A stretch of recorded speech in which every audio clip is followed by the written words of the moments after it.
right, good morning. I'm Aaron Heiser of Maker's Leather Supply, and today we're going to build the flip top shaving kit. Okay, now I first created this with this kind of manly handle on the end of it, you know, like a lot of men's shaving kits would have. And then when I made the second variation of it, it's the exact same bag, but altered it and put a handle on the top, and then I dressed it up a little bit with a tooling piece on the front there. But anyway, even though I kind of was like, oh yeah, this would be like the ladies' makeup bag version, and this would be like the dude's shave kit version, I kind of like the top handle. I kind of like it a lot. So in today's video, this is what we're going to make. Just keep in mind that if you want to make the end handle, it's literally just sewn into that bottom gusset right there on the end. There's nothing crazy to it at all. Okay.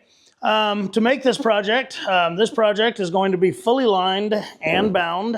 Okay, now this one is not bound, but it is lined. Look how nice and clean it is.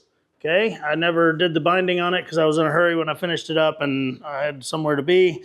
And I actually was going on a trip and I wanted to take it with me just to kind of see how it worked out. So anyway, it didn't get the binding, but it does have the lining, and we're going to do a lot of special lining techniques in this video.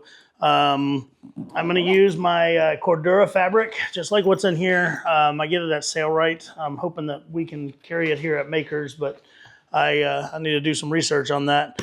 Anyway, it's an amazing fabric because it is waterproof. It's very tough. It won't fray and things like that. Even the edges of it, if you don't bind the edges of your bag, the edges of it don't fray like a lot of fabrics do.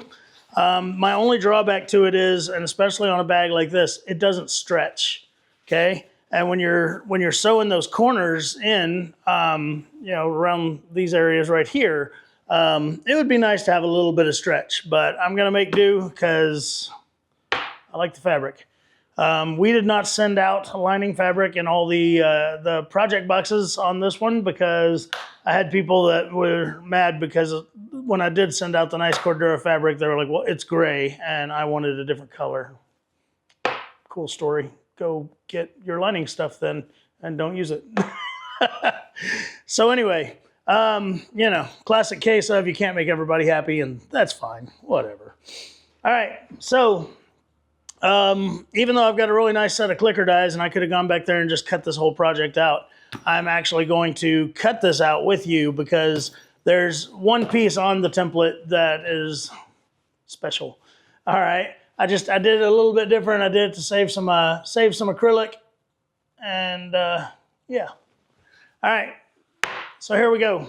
I'm going to make the main body of my bag out of this. This is tipped bison is what they call it. Apparently at the tannery, tipped is a fancy word for block dyed, where they just go over the tops of it and hit the high areas with a darker color and give it some color variation. But it's a hide that I had sitting there and I thought I'd use it, so here we go. All right, I do have to apologize. We finally got all the project boxes out on Friday. I'm sure you've heard me already say in another video that we had a record number of project boxes this month, by far. The new owners of Maker's Leather Supply are doing this fancy thing called email marketing, and well, I never did much of that, and apparently it works. All right, so these two pieces of the template are the only two that I'm going to bother taking the tape off the back, okay? And it's because I need to be able to see through them here in a few minutes. If you notice, it has a real light scribed line down it. Okay, and what it is I'll cut out this whole piece, and then I'll use that scribed line to cut out a smaller piece too. And then once again, I've still got a nice template that I can use to cut that piece, but I saved some acrylic, and everybody doesn't have to have a whole extra piece of thin acrylic that, you know, now one more chance of it breaking and whatever else. It helps us keep the price of the templates down a little bit, you know, all the things. So I'm going to take the tape or paper off the two of these pieces. If you notice, they fit together like a puzzle, and I'm going to put them together like a puzzle. Okay, so they're going to fit together just like that. And then I'm going to take some tape and run across it. And then I'm going to flip it over and put the tape across it the other way too. And then they'll fit really nicely together and they won't come apart.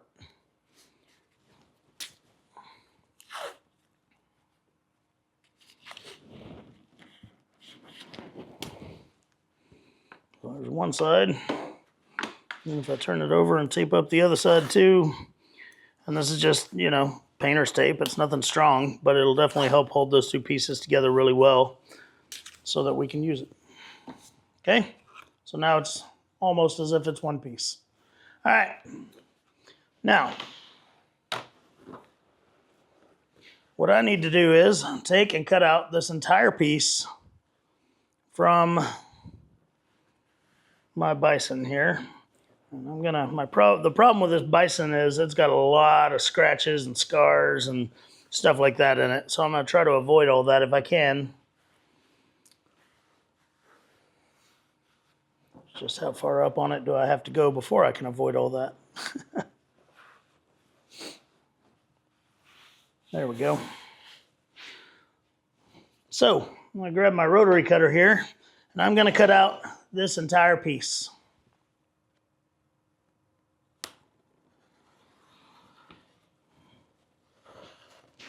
Making sure and keeping my hand on the template close to the blade, and that'll help it to not slip or slide or let the leather move around underneath it too much.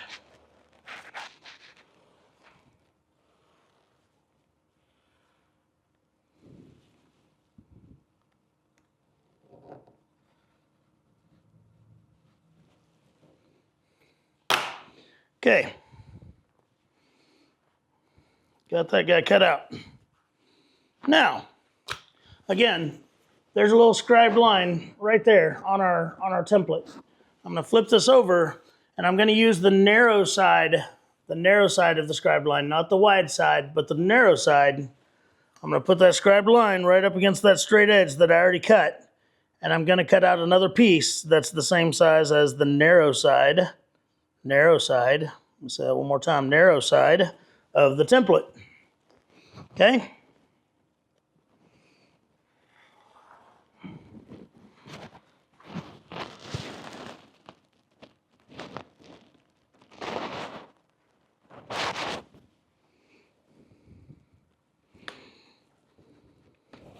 There we go. I now have my two main body pieces cut out. Okay? Excuse me. All right, now I am going to cut out all the rest of the pieces just like it says to do. Okay? Don't really feel the need to film this part. Okay, like this is the back gusset. There's two of them, an inside and an outside. So you're going to cut out two of these. This is the top and bottom. So obviously you need one for the top, one for the bottom. Cut out two of these. And then this is my handle support piece that goes along the top of the bag right here to hold the handle in. You'll cut out one of these. All right. The other thing I'm going to cut out is my piping piece. Okay, and I'm actually going to cut it out of a different leather. And on this bag, if I cut it out 36 inches long by 1 inch wide, then that's going to be plenty. Okay. But again, I know you don't need to sit there and watch me just cut stuff out for 10 minutes. When I come back, that'll be done. Okay, just like a good cooking show. The pie goes in the oven, magically the pie comes right back out. All right, got all my pieces cut out. There's two of the back gusset, top and bottom, two main body pieces that we cut out together, and then my piping pieces are still laying over there at the skiver. Let me grab those. So I went ahead and skived all these pieces as well, and basically every single piece needs a 1/2 inch to a 5/8 inch skive all the way around if you're using a heavier leather. This leather is 5 to 6 ounce, so it's a little bit heavier. So again, I skived all the way around every single piece about a 1/2 inch to 5/8 of an inch. Okay, yes, I did use my fancy NP4 skiver machine. It can be done with a hand skiver, but it does take practice. All right.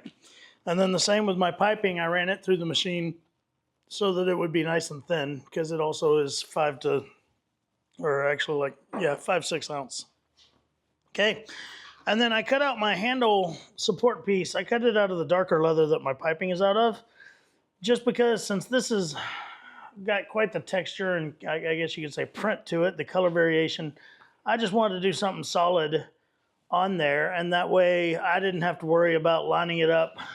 If you look on these, those two are not bad, but let's just say the two ends of this piece right here. This piece has much larger pebbles to it than this other side, even though those are the same piece of leather, okay? And that's just something that when I'm using something with lots of texture like that, a lot of the time I'll do all my accent pieces out of a more solid color, and that way I don't have to worry about those pebbles not lining up and stuff like that, okay? Now, again, a lot of this build video is going to emphasize lining, okay? We're going to do a lot of lining on this thing. And I've had a lot of people ask me about lining bags and things like this, and this is going to give you a real good down and dirty. I kind of taught myself even some new ways to do things, okay? And one of them being how I line up against the zipper. And matter of fact, one of these I believe doesn't have it and one of them does, so it'll be a good example. Yeah, okay. See where the top piece doesn't even, yeah it does, but anyway, get all these bubbles out of here. All right, look at the zipper there, okay? Where I turn it right side out, basically I ran that liner up under the fold that makes the zipper, and it doesn't look bad by any means, but it's not near as clean as what I did on the other one. Okay, on the other one, that lining goes up and it folds over right at the base of the zipper teeth. And it just looks really, really nice and clean in comparison. And that's something new we're going to do in today's video that we've never done in a video before. Okay, so if you're into lining, this is a good one to watch. All right. All right. Now I've got my number 5 coil zipper here. Okay. And I need it to be just roughly as long as, if not a teeny tiny bit longer than my main body pieces here. I don't know that I have any scissors out, so I'm just going to use my little pocket cutter here and cut it. Okay. Now, I'm going to grab my my zipper jig. I'm going to pause the video right quick and I'll grab my zipper jig. And all right, we're going to try a different camera angle here. Me having to reach all the way across the table and zoom in and out and everything was getting a little nuts. And for some reason, I can't get my tablet to attach to this thing. This is what happens when you don't make a video in a while. You get out of practice. So I've got my zipper jig here and I've got my piece of zipper. I'm just going to go ahead and put it together. So I put my slide in my jig. Put my zipper on there upside down because the slide's upside down. And I give it a pull. And I pull it all the way to the other end because we're doing a two-sided zipper here where it'll have opposing slides to it. Okay, now what I need to do is go ahead and pull the rest of it off.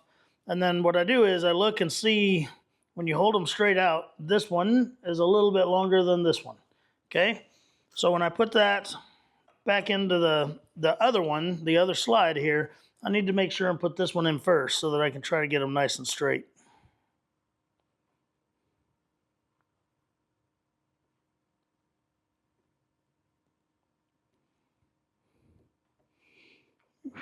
This one might be a little bit rough because I used my pocket knife to cut it a while ago. So I may be having some trouble getting it in. There we go. All right, and then I can already tell that it's going to be crooked, so I'm going to undo it and redo it, because if you look at it right there, you can see where, bring this up some. There, where the slide is, it starts to turn. The zipper doesn't hang straight down, which means I got more teeth on this side in between the zipper pulls than I do on this side. So I'm going to pull those two out, or I'm going to pull that one out, and I'm going to try to reposition it. This is especially hard with the coil zippers because they have so many teeth compared to the other zippers, the metal zippers that we use. Still one tooth off.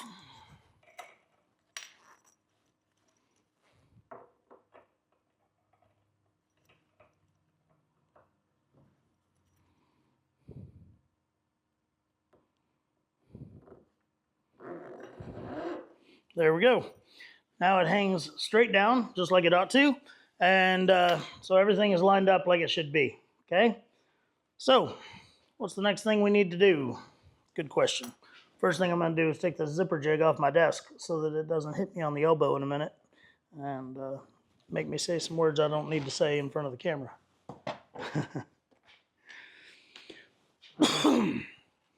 All right. So, what I need to do now is get this thing ready for the zipper. Okay, and what's going to happen is I'm going to have to do some stuff, go to the sewing machine, then glue some stuff, and then I can do the other side of it. And I can't do all those at the same time, and you'll see why as I'm doing it. But unfortunately, we'll have a lot of camera movement and stuff while we're doing all that, so bear with me. So all I'm going to do here is put my tape on one of these skives.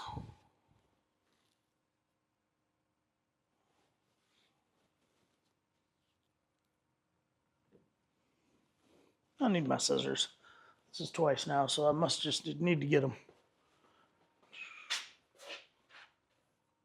Okay.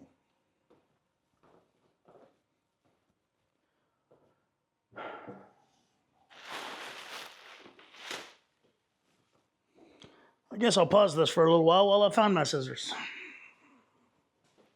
I gotta delete all this stupidity out of here. All right. So put my tape down one side. Now, just like any other zipper we've ever done together, remove the backing off that tape, and I'm gonna fold it. Let me get my, there we go, so you can see the whole piece. And I'm gonna fold the entire width of the skive, okay? I'm not folding that skive in half, folding the whole width of the skive over.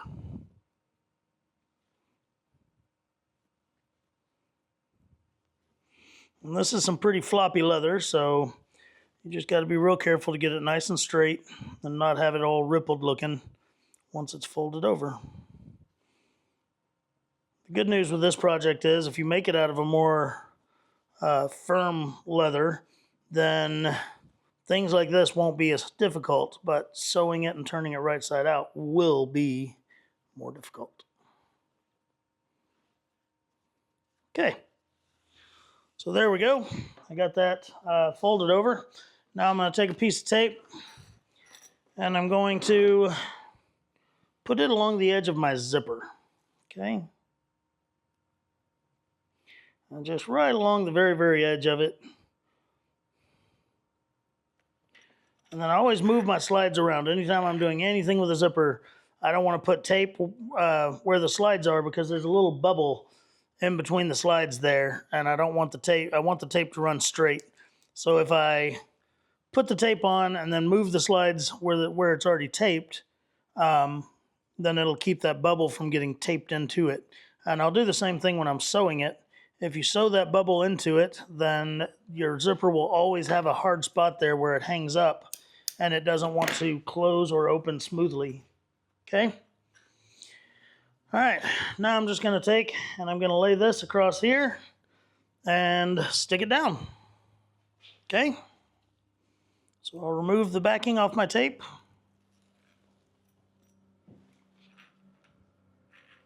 Try not to get my fingers in it there. And I'm just going to lay this along here, just leaving about 1/8 of an inch between the zipper, the actual zipper teeth and the folded over edge of my leather. And I try to do it in sections of several inches, and that way the zipper doesn't get all wavy on me and it stays relatively straight going along.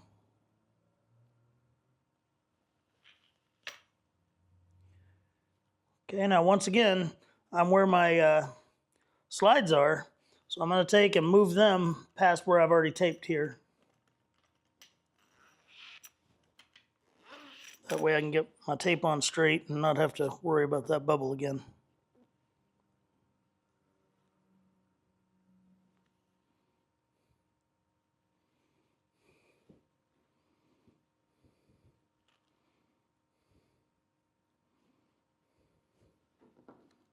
Right at the end, it wants to get too close to the teeth, but we're not going to let it.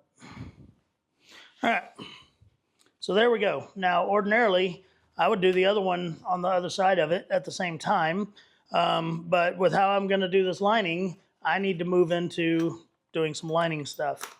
Okay, now I've got me one long piece of lining here that is made, that's going to be both pieces, so I need to go ahead and cut it in half right quick.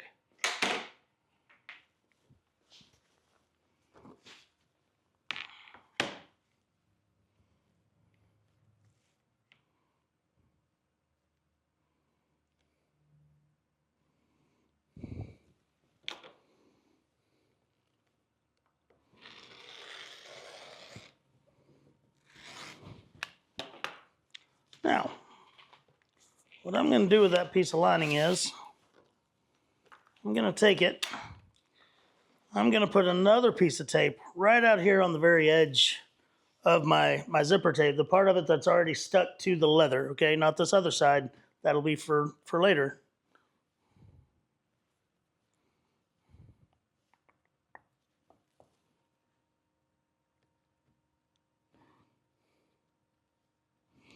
And then I'm going to stick my lining to that, but it's going to look kind of funny because I'm going to do it in a way that you wouldn't expect to do it.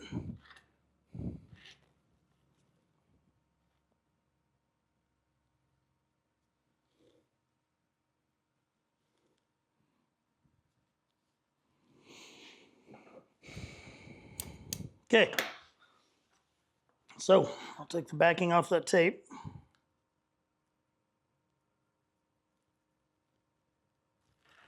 Now my lining fabric has a front and a back to it, and I'm going to stick it front down, okay? So this is the back side of it that's facing me, and I'm just going to stick it right along the edge of that tape.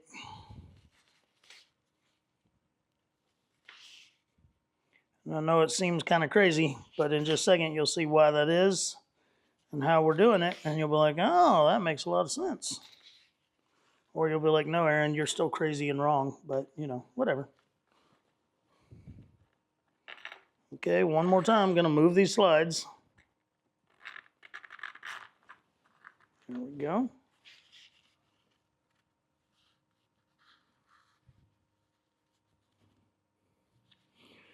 This Cordura fabric, it's kind of hard to see what's the front and what's the back on it, so I had to double check that I was doing it right there. Okay, so now I'm going to go, and just like any other zipper you've ever seen me sew, I'm going to sew right along the edge of that fold. And when I come back, I'm going to spray my spray glue on this, and then I'm going to fold that liner back against that sew line, and it'll create that nice clean edge that I showed you a while ago. Okay, so give me a second. I'm going to move some things around and get to the sewing machine, and we'll do that together. All right, so here I have my Cobra Class 18 sewing machine. I'm using size 138 thread, and I'm going to use the natural color for all of my outside steams that'll be seen, which would be called top stitching, I believe.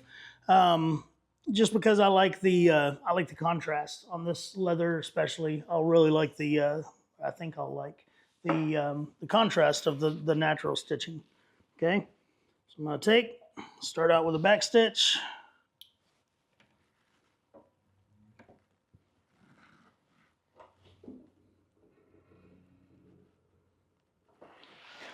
First, I'm going to turn my machine on. I already checked my bobbin, which is the really first thing I should do every time I sit down at a sewing machine, and this bobbin's full. It'll last my entire project. Okay, so we're going to do a couple of back stitches here, and then we're just going to stitch down, and I've got my my center foot here is almost at the edge of that fold. It's backed off just a tiny bit, but not much.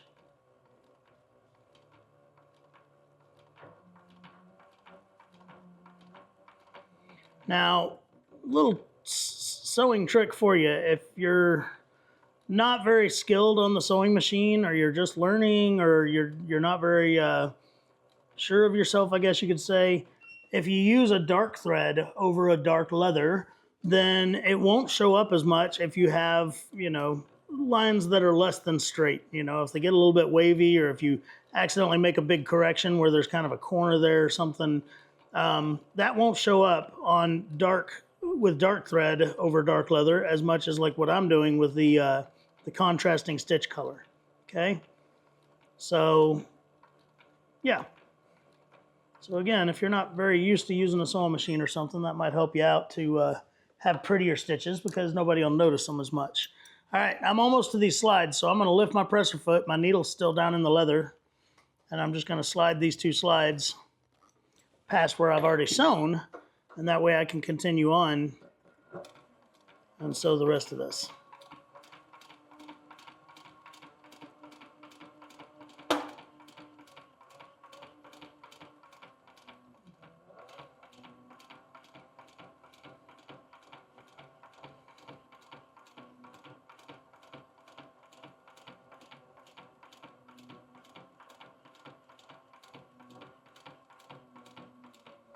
All right, so we're at the end, so I'm just going to do the same thing, do a back stitch or 2 here to hold it in. That'll all be under other seams later, so I'm not worried about doing too many back stitches, but I do want to do one and make sure it gets locked in. Okay. Now, I'm going to have to stop the camera again because I need to set up an area to glue, because I use spray glue, and it's got a lot of overspray to it, and it's going to get messy. And so yeah, I'll be right back. Okay, got me some paper down on my work surface here. I like to use 3M Super 77. I'm sure there's lots of other great spray glues out there. You can get this at Home Depot or any hardware store, probably a lot of craft stores as well.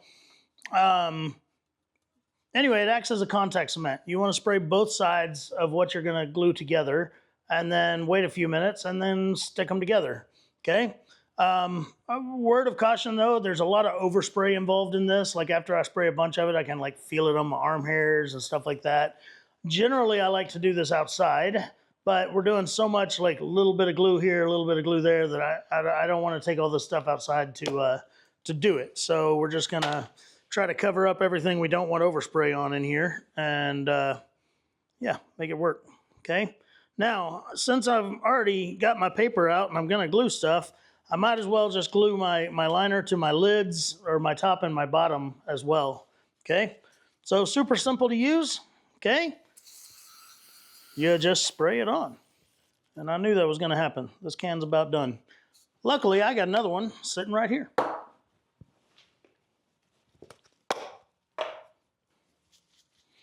Okay, so, oh yeah, look at that. Spray, spray, spray. Okay, now, the reason I have these stacked on top of each other is, 1, I want to make sure that my liner is bigger than my lid, okay? And then 2, it makes it where I don't spraying such a huge area. I can spray the leather piece, then remove it, then spray the liner piece. You know what I mean? So,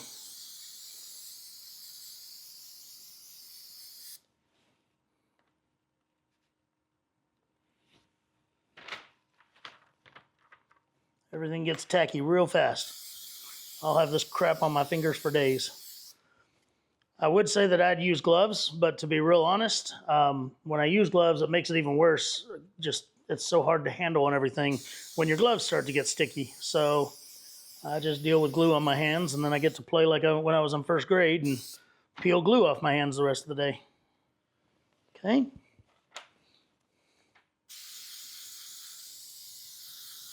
All right, now I'm going to let all that set for about 5 or 6 minutes, and then I will come back and glue those together.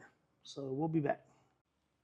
All right, so it's been a few minutes. I'm going to go ahead and, with the paper here, I'll go ahead and stick these big pieces down.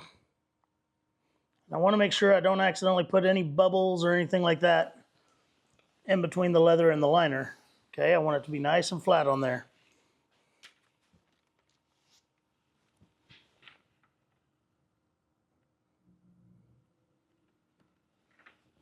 There we go. Now, I will say this. I totally forgot. The very first thing I should have sewn is my handle support piece onto the top, or whichever one of these is going to be the top of the project, because now I'll see the stitching on the inside of the lining, and I don't want that. Okay, so I hope you're doing what you ought to do, which is watch the video first, then build your project. Following along the video, and that way you caught that, and you're not just gluing stuff all willy-nilly like I am. Okay. All right, I'm going to move my paper out of the way so that I can concentrate on this piece. Now, like I said, what I'm going to do here is get the crap off my fingers so I can work. I'm going to take this liner and I'm going to pull it back against that stitching, and I'm going to lay it nice and flat on the leather. Okay, and I'm not pushing it all the way down the end of the leather yet, because I need to basically get it to lay flat against that stitch first. Otherwise, I'll have lots of wrinkles and bubbles and stuff like that. Okay. All right, I'm going to go ahead and move my slides past where I've already been. It's going to be hard to pull that against that area there. Okay. But I'm just taking and pulling the liner back so that it will, in a moment, fold down onto my leather. And that's how you get that nice clean edge of your liner up against your zipper. It's one of those things that sat there and stared at a bag that I owned long enough that I was like, oh, now I see how they did that. And what do you know? It's a nicer way to do it. My way was working okay, but, we're constantly trying to get better at what we do. Otherwise, why are we doing it?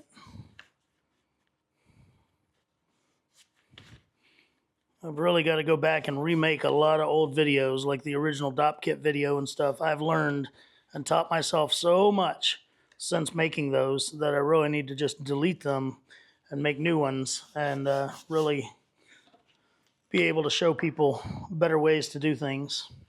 Okay, so there it is. It's all nice and flat. Check it out. Okay, and I'll just take my fingers and kind of rub it all there nice and create a nice little seam right there at that fold over.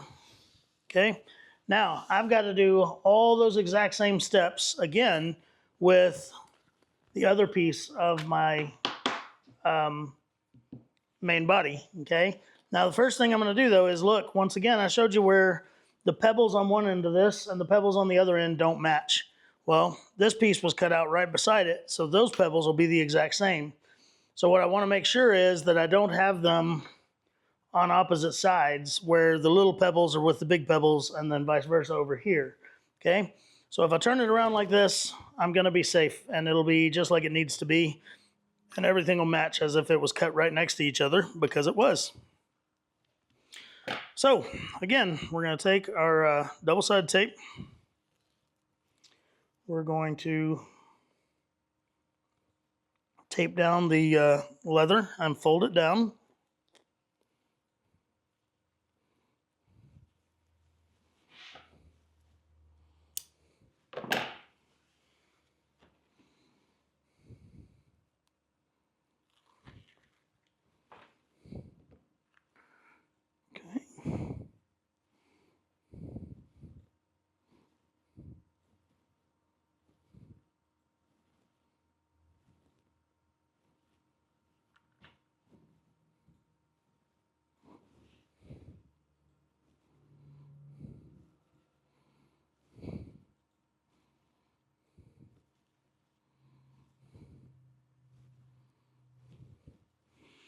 Then I'm going to take another piece of tape, put it on the edge of my zipper zipper tape.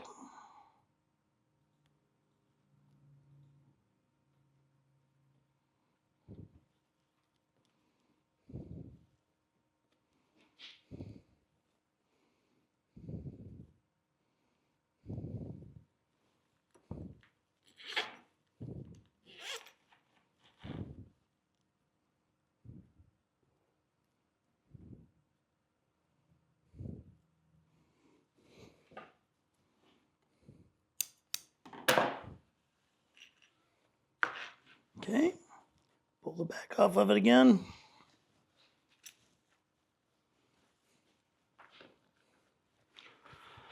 And then I'll stick these two together.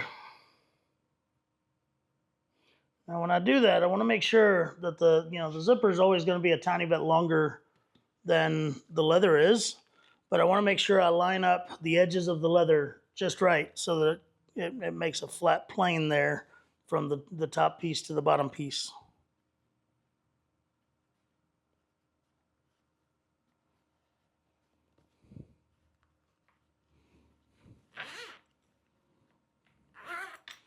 Move my slides again. If you hadn't noticed, we move them around quite a bit.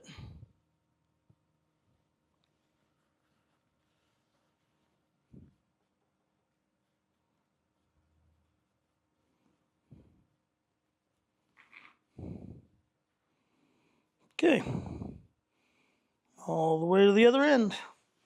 Now I'm going to go back to the sewing machine. Well, nope, sorry. I'm going to put a piece of tape there and put my other piece of liner on there, okay? So once again, just right at the edge of the tape.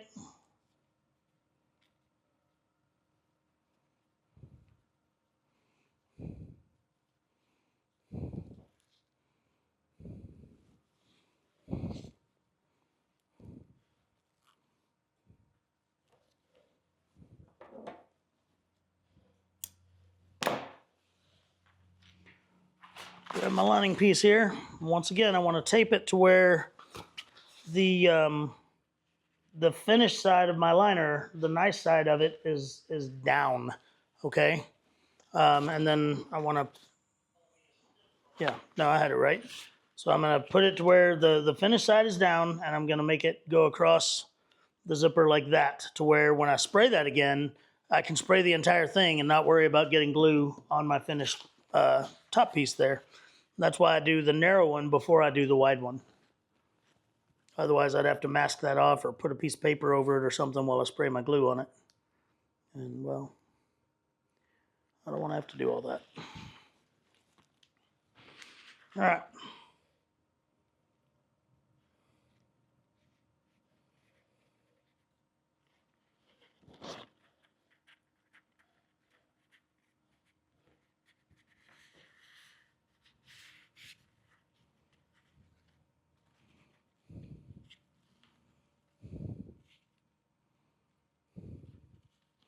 Okay, now I'm going to go back to my sewing machine and I'm going to sew this line in the exact same manner as I sewed the other line right there. Okay, no reason to move the camera and everything. It's literally just a back stitch, straight line, back stitch. I'll come back and we'll glue and fold that side over too. Be right back. All right, back over here with the glue again. Again, I'm just going to take and spray it. Get a nice even coverage. And then I'll have to let that set for a few minutes, and then we'll fold it back just like we did before. All right, gave the glue some time to set up. I removed the paper so I'm not working on a sticky surface here. And once again, I'm going to pull this down hard against the stitches and create a little bit of a seam there. Okay, move my slides.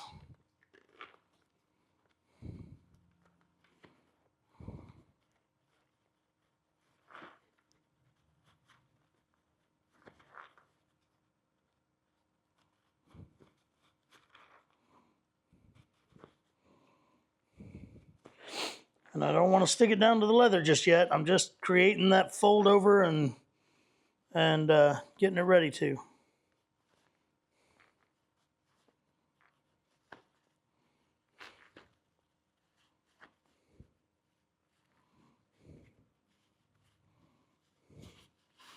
Okay. Now I'll just take and press it down.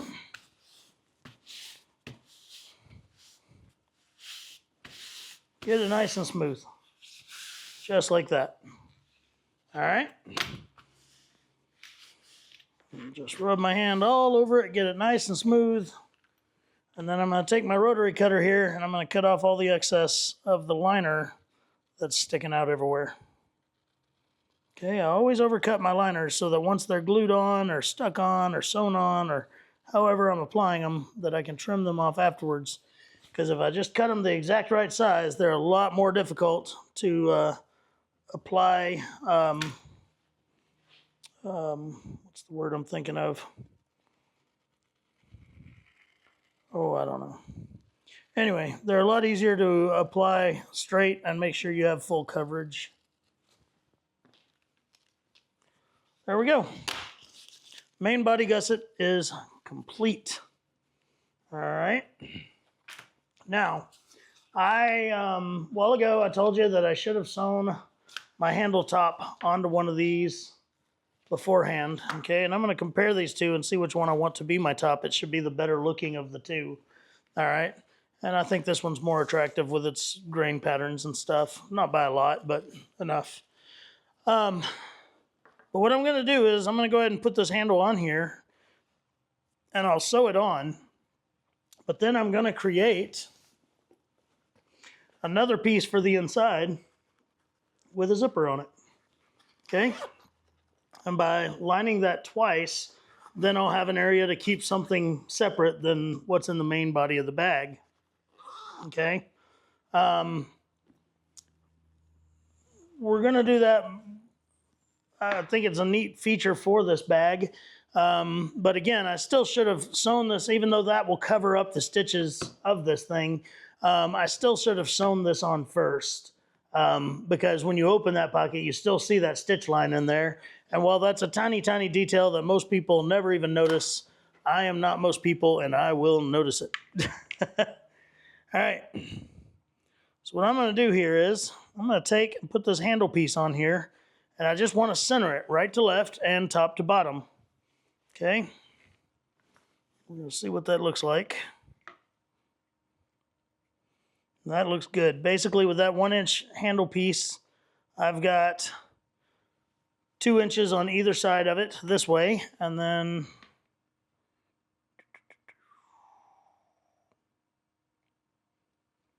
about 1 inch on each side of it to get it good and centered. Okay, but I'm going to take and put a piece of tape on it, just on the 2 long sides. And I want to make sure that they're out there towards the edge, but not completely at the edge, all right? If they're completely at the edge, then when we go to sew it down, you'll see that little bit of sticky, shiny stuff underneath there. And that's not something we do in our workshop. Okay, I've said it a million times. That says cheaply made, not made in our workshop. All right, so one more again, I'm going to set my ruler up here to where I know that I've got, when I set this down, it'll be in the right spot.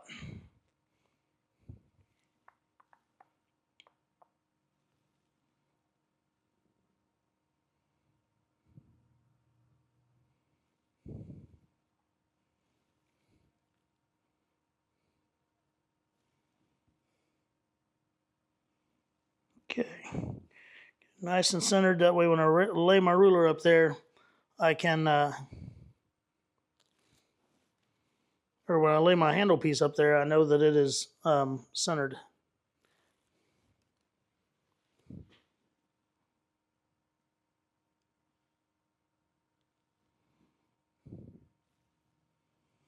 Looks about right to me.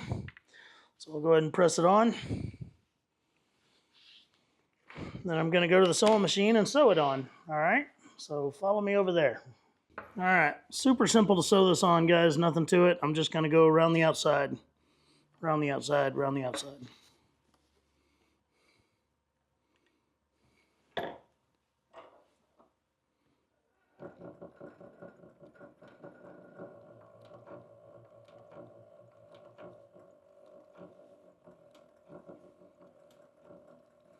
While I'm thinking on it, that one that I have that has the tooled piece on the front of it, I really like the tooled piece.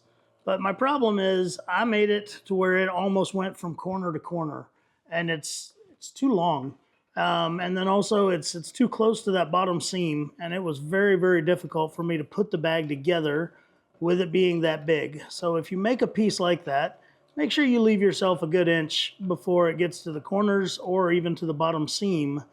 So that it makes your life a little bit easier when you're going to put it together. I don't know how to make my life easier, so therefore that's why I made it the way I did. If it's not difficult, it's not for me, right?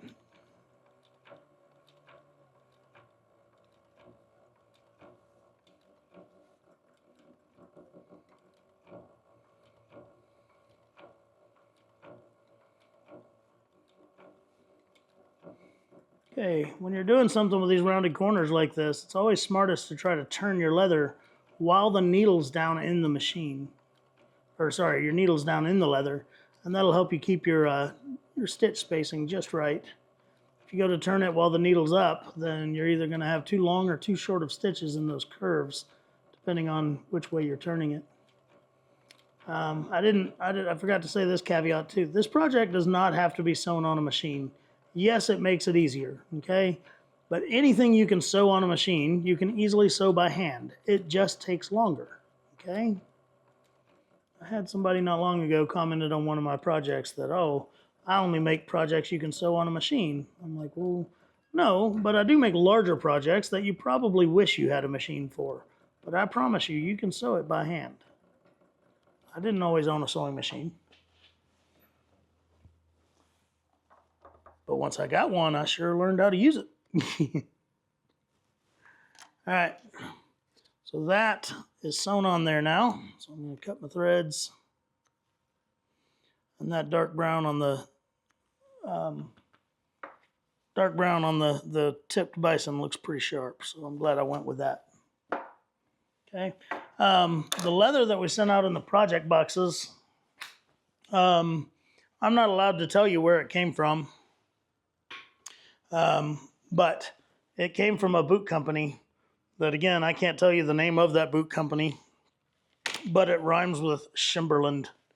So that is that gray leather you received is a waterproof nubuck leather, and it's really nice stuff. And that gray is super neutral too. Like you could do anything and put with it and everything would be great. Okay, so for my little zipper in the lid trick, okay, there's other ways I could do this. I could cut out a little leather border and put on this, and then, you know, cut me out a spot in the leather to have behind it and sew it all together.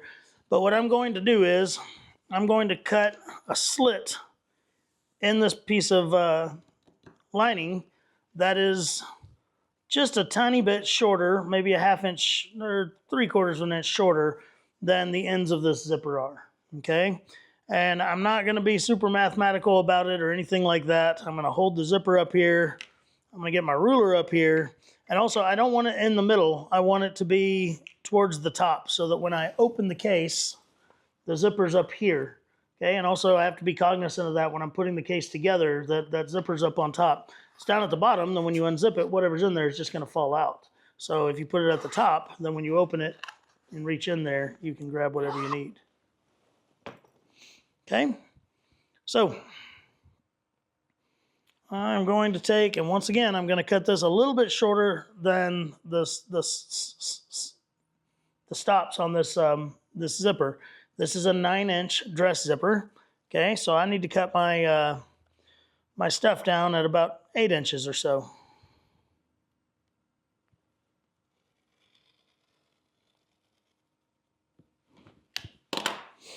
All right, now all I did is cut one slit like that.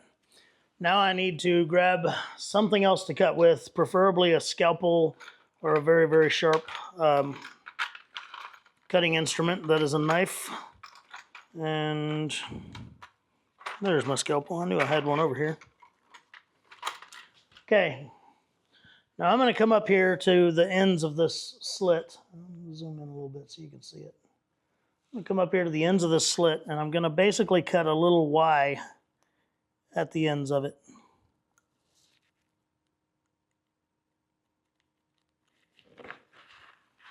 And it'll look like that. Okay, now this is not the most professional zipper installation that you'll ever do. I promise you that. But it is a quick and easy way to do what we're about to do. And it's what fabric people do to sew their zippers in. All right, now this is the back. And what I need to do is I need to take and fold these flaps back. Sorry, I'm off camera. Fold these flaps back so it opens up an area for the zipper to fit into. All right. Now, I don't have any 1/8 inch tape. I only have 1/4 inch tape, and I need 1/8 inch tape. All right. It makes this job a little bit easier if I have 1/8 inch. So what I'm going to do is take my scalpel and make a little bit of tape that is basically 1/8 of an inch. And I'll just take and I'll cut right down the middle of my roll of tape here. And it doesn't have to be pretty and it doesn't have to be perfect. I'm just cutting it to where I have narrower pieces to use. I have looked into trying to have this tape made thinner. And the cost is not, I mean, I'd have to buy literally millions of rolls to get them to do it for me. So that idea got squished pretty quickly. Okay, I'm going to put it right against the edge of the slot there, the edge of my cut.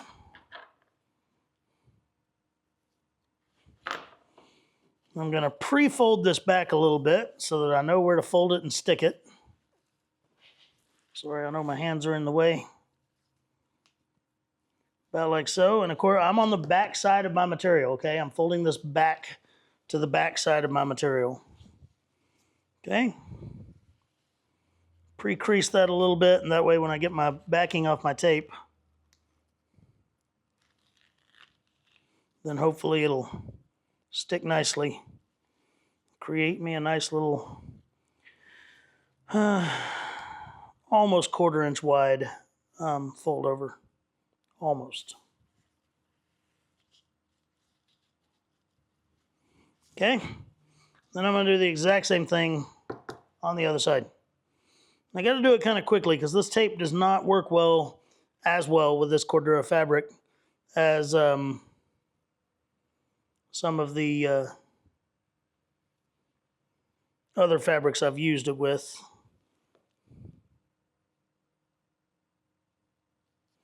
Okay, so once again, line that piece with my hand cut 1/8 inch tape.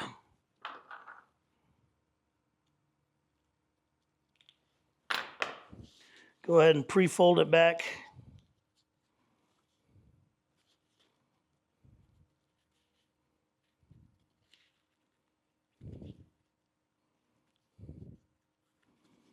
There we go.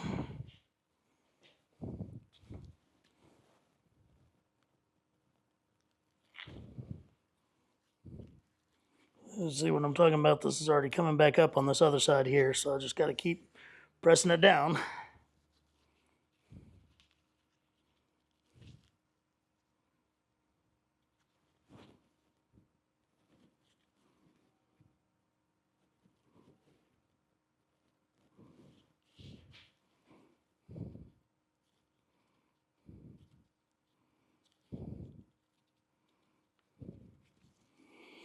That should have just enough opening that I can set that over this zipper here.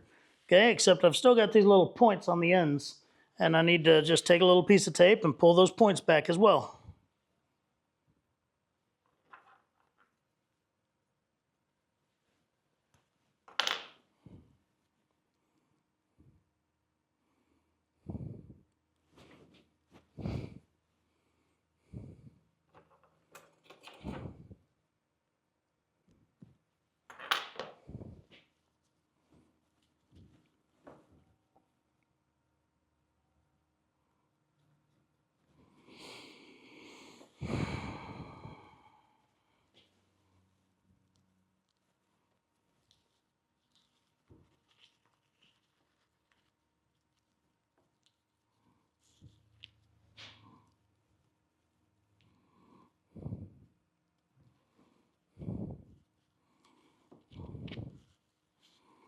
All right, and again, this tape is not wanting to stick to this Cordura that greatly, so I'm going to go ahead and take my zipper and just set it behind there, and we're going to find out if I've made an epic failure or not, but I'm just going to start sewing it without retaping the zipper onto it as well.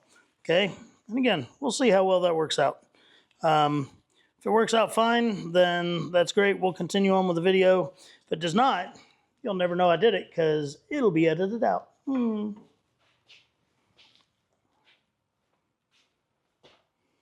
All right. So here we go. Technically, I should move over to a darker thread because a lot of the inside of this bag is all going to be darker thread so it doesn't stick out. But I don't have my darker thread ready for that just yet. So, yeah.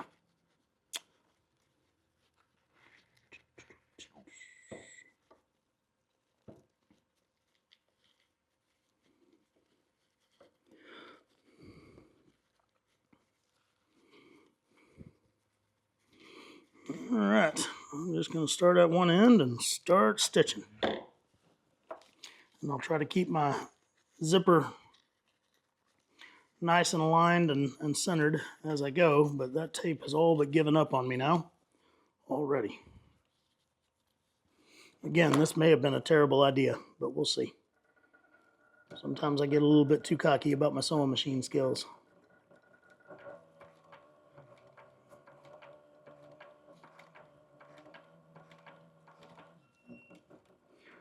One of the problems too with sewing fabric on these machines is this is a very heavy duty machine and it pulls the thread very, very tight. So when it does that, it kind of wads up and pulls the fabric tightly as well, when a home-based machine would not do all that. So I should bust out my home-based machine to sew things like this, but we're all in this together.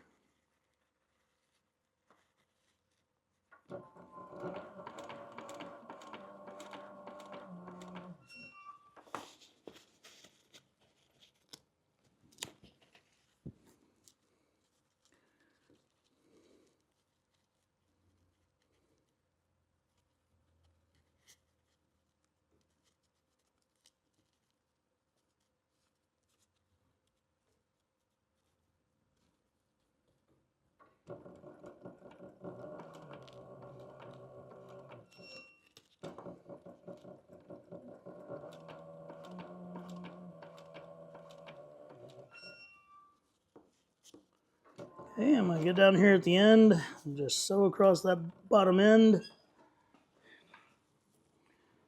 And then go work my way back up the other side, but I need to refold the entire thing because it already came unfolded and untaped. Because again, this tape doesn't like the Cordura fabric as much as I do. And I would say that's fine, but no, it's not fine. This will not be excused.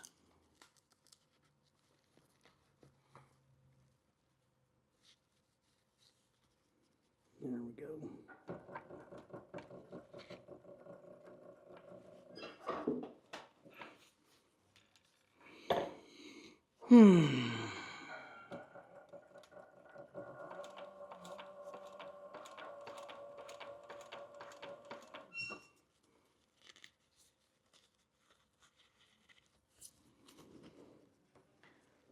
A lot more work than it's worth, folks. Just tape it down. I'm not saying it's not turning out okay. It's not the best job, but I should have taped it down and not tried to be lazy, I guess. I apologize.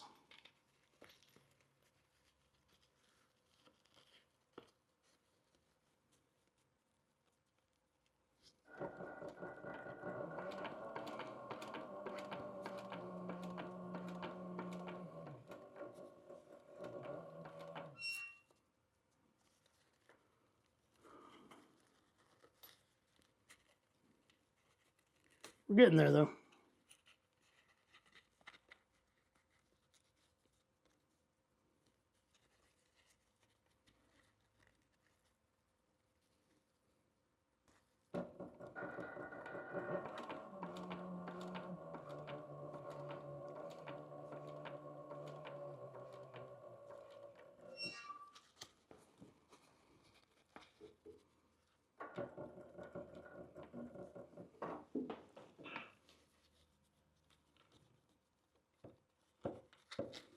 Try to get that little triangle down back there that was at the end.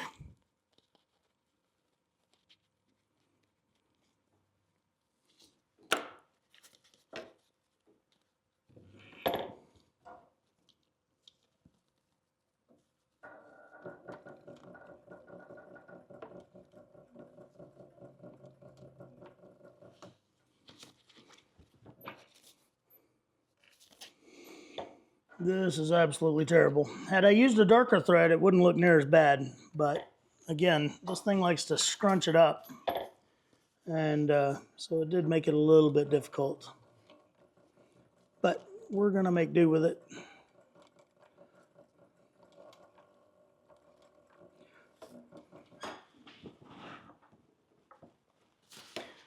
All right. Now, we do have a successfully sewn in zipper. It's not a professionally sewn in zipper, but it is, excuse me, a successfully sewn in zipper. Back to the table we go. Okay, now I need to go ahead and add my handle to this top piece before sewing this additional liner onto the bottom of it, okay? And I also need to go ahead and make my piping, because I will baste my piping to this when I sew that second liner on as well, and that way less stitch lines, okay? Now, I've just got a piece of what we call our project box straps. We use them in all of our project boxes. It's a very nice neutral brown that seems to go with everything. But I need this handle to be 10 inches long, okay? So I'm going to mark it at 10 inches there and take my round end punch. It doesn't have to have a round end to it, but that's what I'm doing, because the end of it won't even be seen. All right, now I'm going to do a fancy handle wrap on mine, okay? Kind of like that right there. I like it because, one, it makes the handle more comfortable to hold, but then also it kind of squares off the handle to where it's not just one big loop up here. Let me bring this up a tiny bit. There we go. So this doesn't just loop up like this, and it has this nice flattened off top. I feel like it kind of matches the rest of the motif of the project when it does that. Okay, so what I've done here is I've cut this piece 5 inches wide and 3 inches, or 5 inches long and 3 inches wide, and that's going to be too big for what I need. So what I'm going to do is wrap it around and see how too big it is, and it looks like it's about a 1/2 inch too big. So now I'll just take my ruler back and I'll trim a 1/2 inch off of it. Tell you what, I'm going to start with 3/8 just to make sure I'm not getting trim happy, because I can always trim it twice, but I can't add anything back to it now, can I?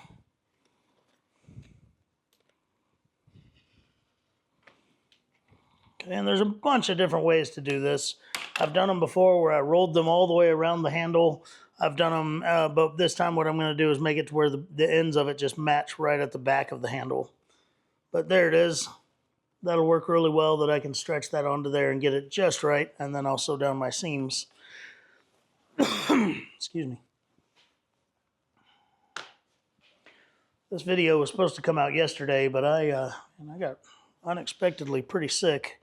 I don't know what in the world was going on, but I spent most of the day in the emergency room yesterday, and that's difficult for me to talk about, because I don't like talking about my medical stuff. I like everybody to think I'm just fat and happy, not fat and unhealthy. I did have a pharmacist I was talking to not long ago about something, and I said something about being fat and happy. Or no, I said, she said, do you have any medical conditions, that would keep you from taking this medication? I was like, nope, I'm just old and fat. I was like, but I'm working on it, okay? I'm trying not to be so old. And man, that lady thought that was the funniest dang thing she'd ever heard. So glad I still got it. All right, I'm going to take, and I'm going to put a nice wide piece of tape, no longer than 5 inches, on the back of that handle strap there.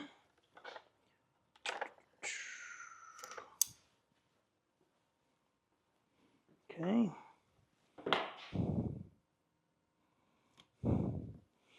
And I'll take and put this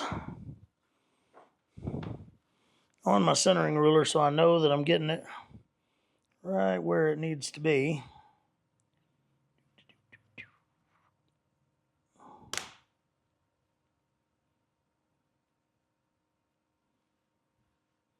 There we go. Now that I know everything's centered, I'm going to take the backing off this tape and fold my ends over here. The first side's easy, I just have to fold it over. The second side, I'm going to stretch it a little bit to make sure that those ends line up and match each other. Okay.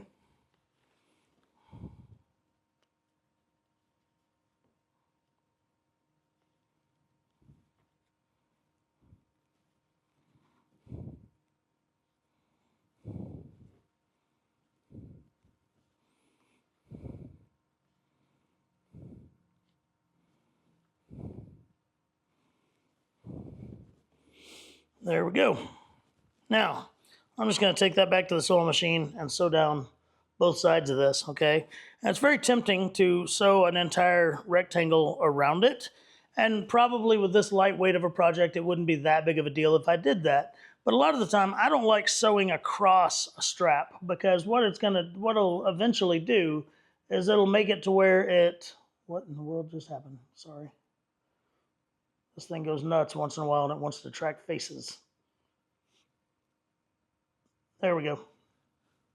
What it'll do is it perforates the strength of that strap, and over the years it'll wear out there. Again, on this lightweight project, I'm not really that concerned about it. I just try not to do it. Okay. So back to the sewing machine we go. All right. Now, first thing I'm going to do is I'm going to widen out my stitch about 2 clicks on the sewing machine.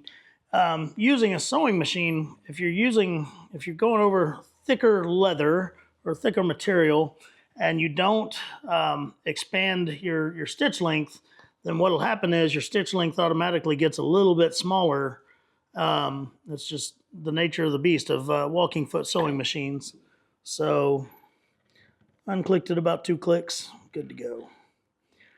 Now, I'm going to sew these lines a little bit closer to the center of the handle because I need them to hold down those 2 flaps that are just currently only being held down by tape.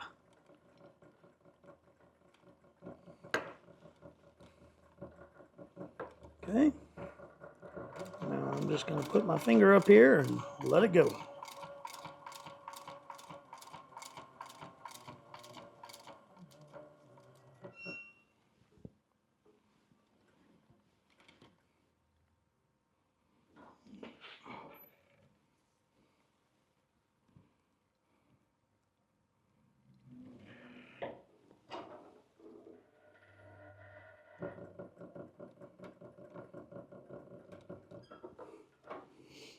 Okay, there's one side.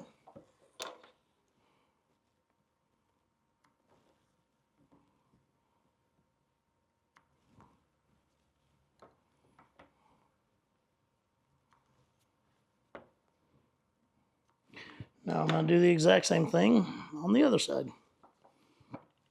A lot of the time on something like this, I always forget to do it. But what I like to do is, I don't like to do back stitches on something that's as prominent as this handle piece here. I'd prefer to do forward stitches and then turn it around and go the other way. Okay, so that's what we're going to do.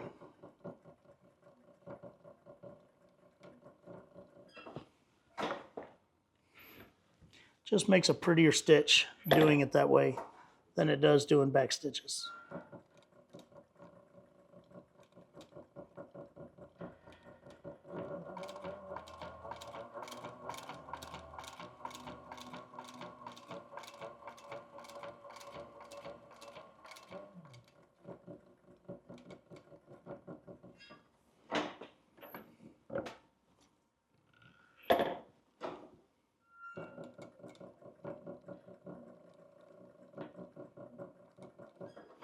Okay, so there we go. Pull that sucker off. And I believe it is, well, it's not quite time, but in a moment we're going to have to change the color of our stitching on our machine. So what we'll end up doing is we'll finish our gusset first, because when where the back gusset is, will have some top stitching that you'll be able to see with this lighter color thread. Then we'll turn it to a darker color thread so it'll all match on the inside. And all the basting stitches and everything and the binding stitches will all be darker colored, and they won't look ugly on the inside of the bag. All right, now when it comes to putting this handle in here, you can rivet it, you can sew it, you can Chicago screw it, you can use conchos with screwbacks. I mean, there's all kinds of different ways. But the premise is we're going to shove that down inside there on both ends, and then we're going to fasten it. I'm going to use copper rivets because I love copper rivets. Okay, I'm going to form it a little bit because, like I said, I like that flatter top on it. So just give it a little bend here and a bend there, and that'll help it have that. Okay, now I got all my rivet cutting equipment out. So my cutters, my ball peen hammer here, my rivet setters, and I've got my rivets. Okay, now I'm just going to take and punch a hole on each end of this. Didn't quite go through everything. There we go. And this is a very strong way to add a handle in here that guaranteed this handle's going nowhere. Okay, so I'll put me a rivet in each end there. Now I'm going to turn it over. I'll get my anvil out here. Grab my rivet backs.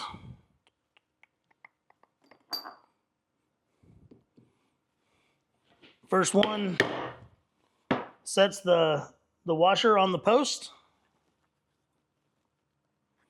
I'll do that on both sides.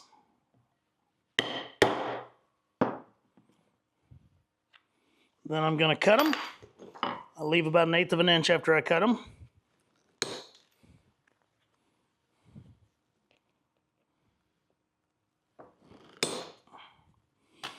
And then sometimes I use my second rivet setter and round them off a little bit, but I'm going to use my hammer. I want these a little bit more flat.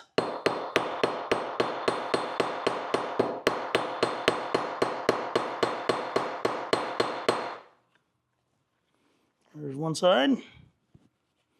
Oof. That one, the washer popped up a little bit, and so I need to actually recut it a tiny bit shorter. There we go. And then once again, I'll take my hammer here.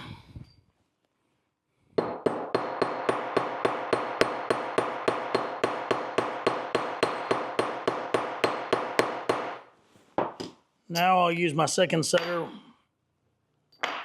which is the small dome, and put over that, and that's basically gonna help make sure there's no burrs or anything like that that'll snag my fabric. And I always run my fingers over them, and if they don't catch my fingerprints, then they're not going to catch the fabric and stuff too. And then my third rivet setter domes the tops. You can get this where you can see it.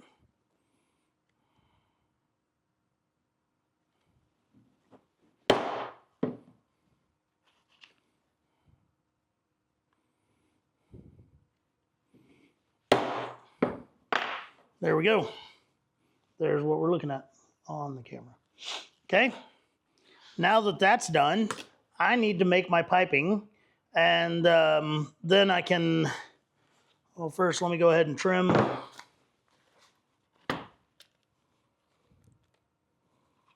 Trim my liner here.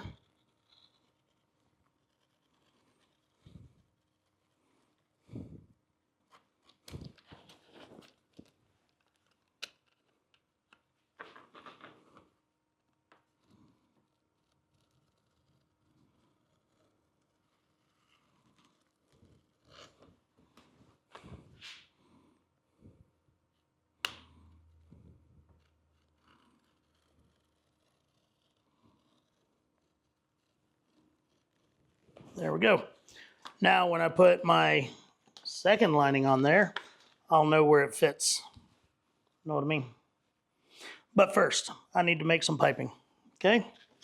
So let me get some of this crap out of the way here, and we'll be right back. All right, so I have my 1 inch wide by 36 inch long piece of piping, and I'm going to take and square off the very end of it here. Okay. And I'm going to use a piece of 3/4 inch tape because that makes it easiest for me. And I'm going to cut one piece that just fits right along the edge of that.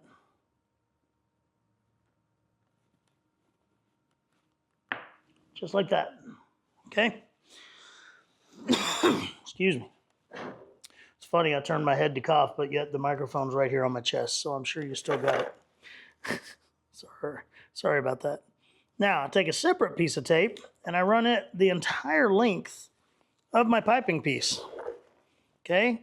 Now, there's a lot of ways to do this. I mean, you can just take the piping and put it in there, and the piping core, and put it in there and sew it right down, and that works great. But I taught myself to do it this way, and I kind of like it, so this is the way I do it. Okay, and again, this is the same color and type of leather as my handle support piece. And the reason I did that is, once again, when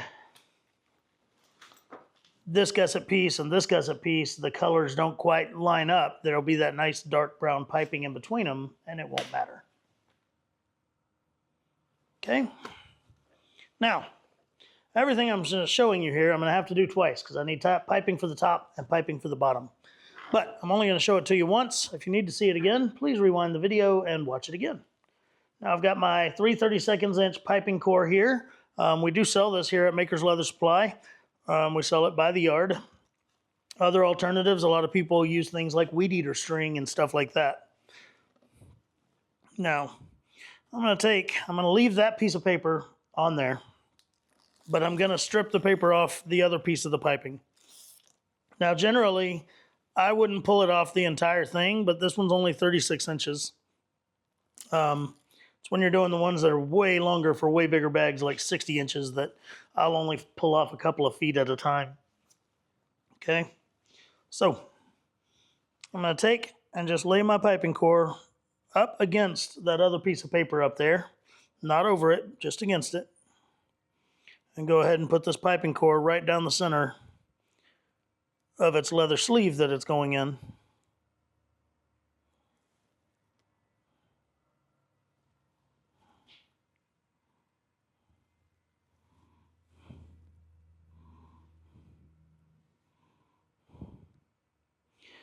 Just like so.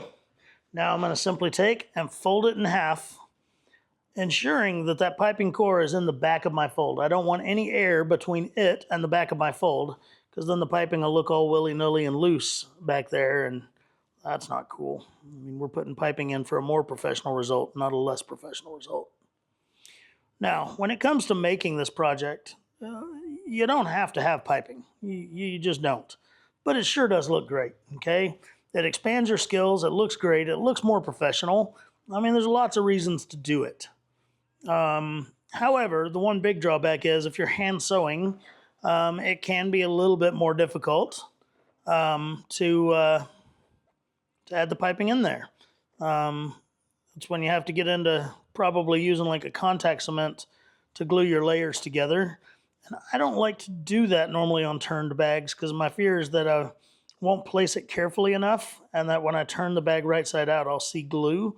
And then to me, that project is not worthy to be seen outside of this office. Okay, those are the ones that go in the trash, and then I don't know, one of my daughters or my wife or somebody will pull it out and be like, "Oh no, that's not trash," and I'm like, "Yes, it is, and please put it back." All right, now I'm just taking and using my roller to really seal that together good, just like so. Okay, now there's my piping core. And I'm going to do that twice, okay, because I need one for the top and one for the bottom. So I'm going to pause the video and make my other piece. And when we come back, I'm going to finish the gusset for the bag because I still need that lighter color thread in the machine to do that. And And that way, once I'm finished with that, then I can change to my darker color thread for everything else we're going to do. Okay?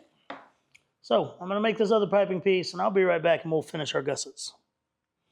All right, so now we're going to work on the gusset piece. Okay, so I've got my big piece of my gusset here, and I've got my two little small pieces here. Okay, now I went ahead and put a piece of tape on here because someone called, and I was sitting there just working ahead and not even realizing, oh yeah, I got to do all this on camera. Excuse me. But anyway, that's the only thing I did is put that one little piece of tape right there. Okay, I'm going to remove the backing off of it, and I'm going to stick one of these small gussets on here. Now, if we did all of our seams and everything right, this should be approximately the same width as this gusset piece here. Okay, if it's not, we need to figure out why. Okay, maybe you didn't fold over enough in your zipper area. Maybe you folded back too much. I don't know. But with the pattern made and a 5/8 inch or so skive, these should be within 1/4 of an inch the same width when it's all said and done. Right now, these two are within 1/8 of an inch, so that's not bad. Okay. So I'm going to do the exact same thing on the other side and put a piece of tape and stick the other one down. Okay, and I'm sticking these down to where they are inside out, I guess you can say. Now, I took one of these is uglier than the other one. It's got a scar on it and stuff like that. I went ahead and made it my inside one, okay? Because one will be inside the bag and one will be outside the bag, and that's how we get that nice, clean transition right there. Okay? All right, so I'm going to go ahead and remove my backing off my tape.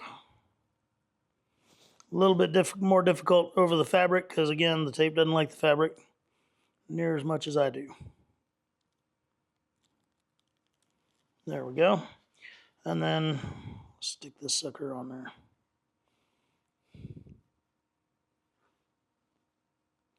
Now, when I sew this, what I'm going to do is sew it right along the edge of that skive. I still want to sew in the thin area, but I want to sew right along the edge of that skive. Then I'm going to fold both those pieces back and sew them down one more time, and that'll give that nice pretty top stitch that we were talking about that we need the light colored fabric or light colored thread for. Okay, so I'm going to move the phone over, or the camera over to the sewing machine, and I'm going to take some double-sided tape with me, and we'll do everything that needs to be done to this all at once. All right, I also grabbed a couple of my little clips here. When I'm sewing this, I want to make sure that these pieces stay aligned with the long piece. Zoom out so you can see what I'm talking about.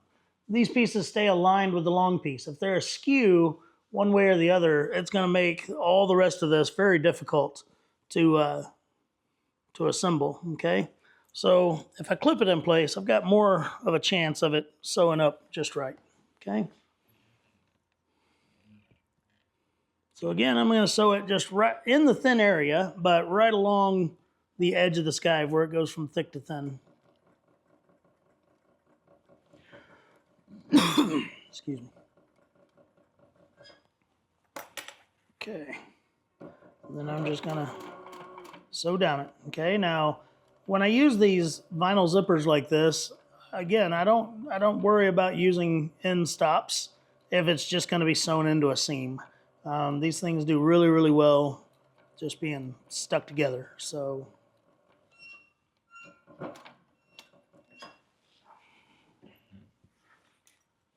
okay.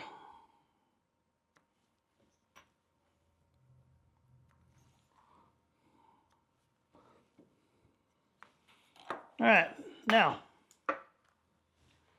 I am going to fold those two pieces back, pull tightly, fold them back. And again, I want to make sure that they are very well lined up with each other and straight. And then I'm going to sew along this line right here. Okay, zoom back in for you. So I'm going to clip these two together to where they're perfectly aligned with each other.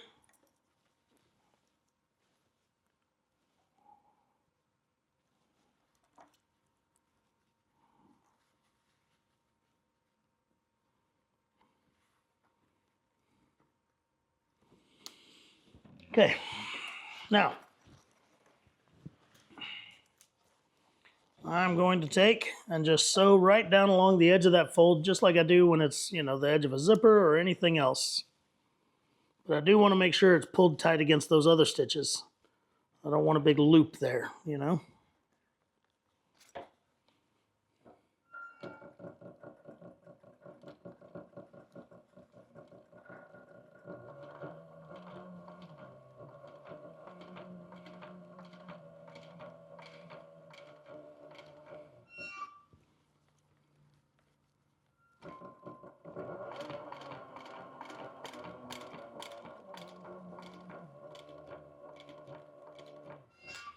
Okay, back stitch at the end.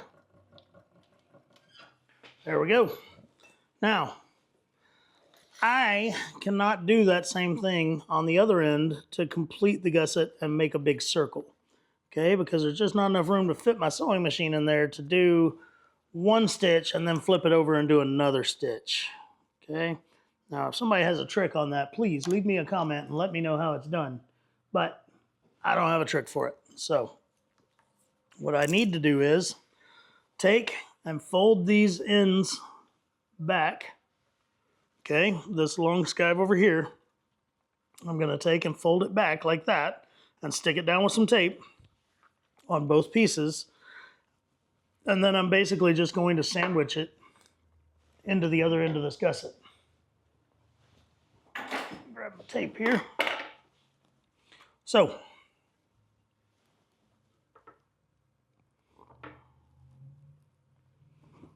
tape.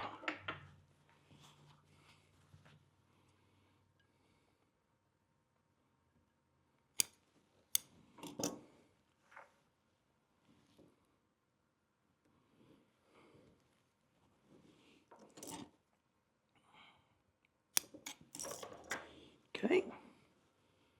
Just gonna take and pull that tape backing off and fold that whole thing over.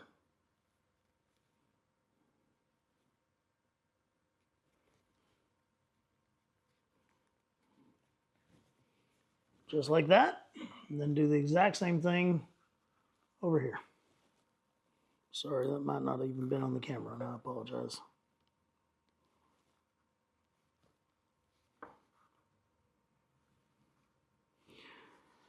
All right, and then hopefully when I fold those back down, they're going to be pretty close to even with each other. All right, so what I'm going to do is put another piece of tape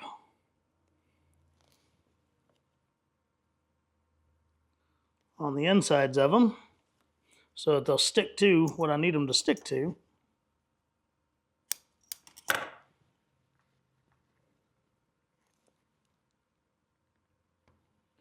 Making sure that that tape stays far enough away from that fold that I'm not going to accidentally have shiny sticky sticking out, right?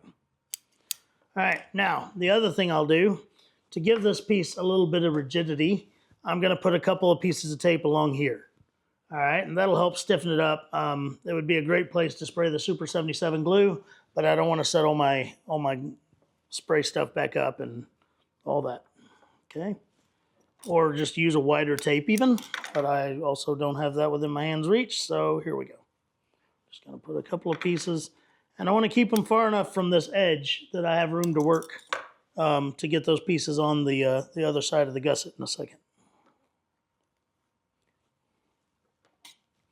They don't have to be straight, they don't have to be pretty, but they will help quite a bit when it comes time to put this thing together in a second.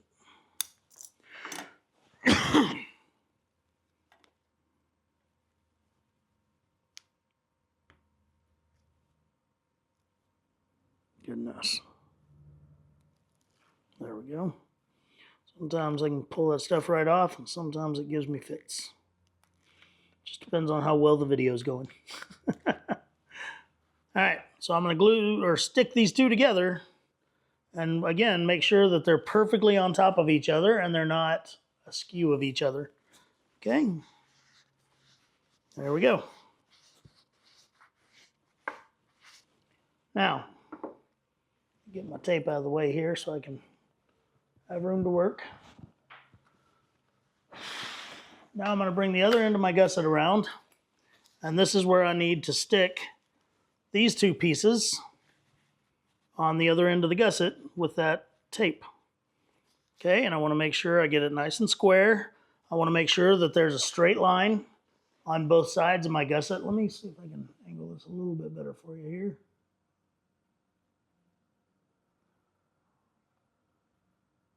Okay, I want to make sure that the gusset creates a straight line on both sides, okay? I don't want it cocked off to the side a little bit or twisted or anything like that, all right?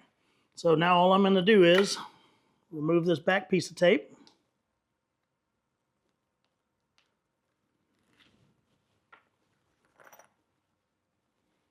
Stick that on there.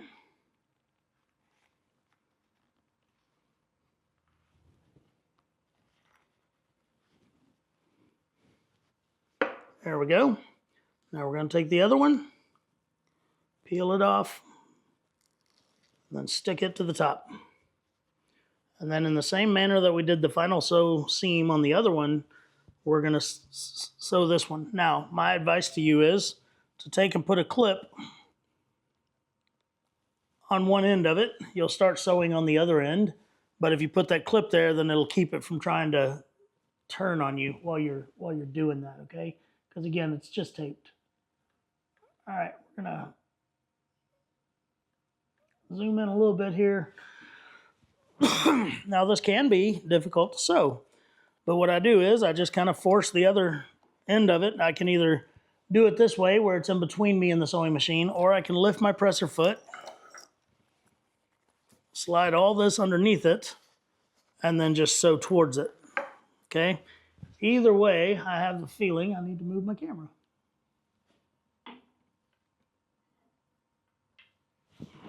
Okay. And I'm just gonna sew along that line, guys. My camera twisted on me a little bit. Try to get my hand out of the way there. See if I can zoom in for you a little bit more. That's all the zoom I got. Fortunately, my tripod's kind of tall. All right. Start out with a back stitch. Make dang sure that your other part of your gusset up back there is not underneath the sew line, or else you're going to sew it to it, and you're going to be very upset in just a moment. Okay. Now I'm just stitching her down. Easy peasy lemon squeezy.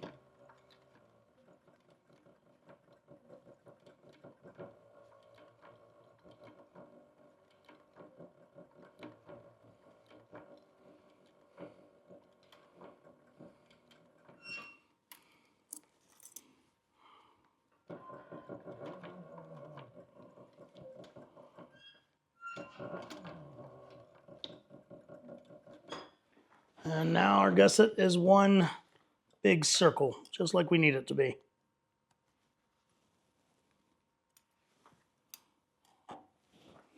All right, so there's what she should look like right there.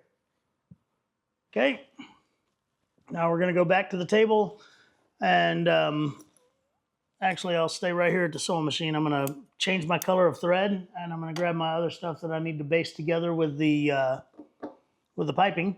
And yeah, I'll be right back.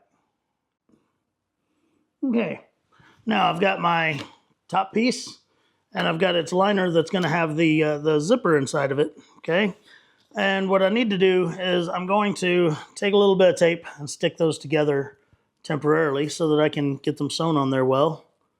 Okay, and I still also haven't changed my thread color, so apologize. I'm going to have to pause it again in a second.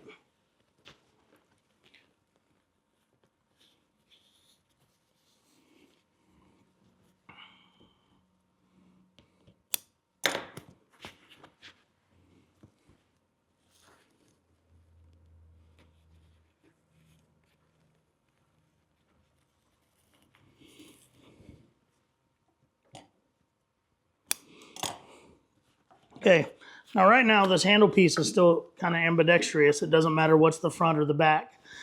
Once I put this zippered piece onto it and this piping onto it, that'll change. Okay, so what I'm going to do though is just go ahead and take the backing off that tape.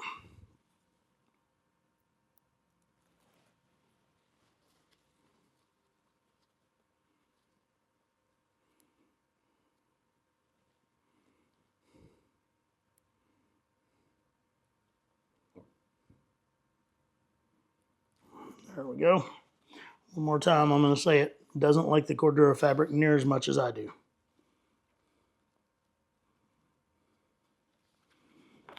Okay. I'm just sticking these two pieces together. That's it. Okay. Now, the zipper is up here at the top. Okay, so I'm going to start my piping back here because this then will be the back side of my bag if I open it this way and the zipper's up here at the top, right? So I'm going to go ahead, I'm going to pause the camera while I change out all my thread, and then we're going to get to sewing. All right, now got my dark brown thread on here. Okay, and I think everything we're going to do from here on out is going to have dark brown to it. So what I'm going to do is, I've got that open end of the piping where I left that little piece of paper, okay? And I'm going to take and put it kind of in the middle here. Again, opposite of where the zipper is, okay? If the zipper's up here, I want it back here, okay? Because that's the back of the bag. You don't want your transition piece, your seam, to be in the front of the bag. And all I'm going to do is baste stitch this, this piping to this. And the basting stitch, all I'm doing is making it to where I don't have to hold as many layers together later on when I'm doing my final assembly, okay? So I'm going to stitch it on there, but then as I get to corners, I'm going to take my little bitty scissors. Where did they go? There they are. And I'm going to cut some little relief cuts so that this goes nicely around the corners. Okay, the piping wants to try to bow up and curl up as you go around corners. So if you just take and cut these little cuts every 1/4 of an inch or so, then it won't do that. And it'll lay nice and flat, just like what you see there. Okay?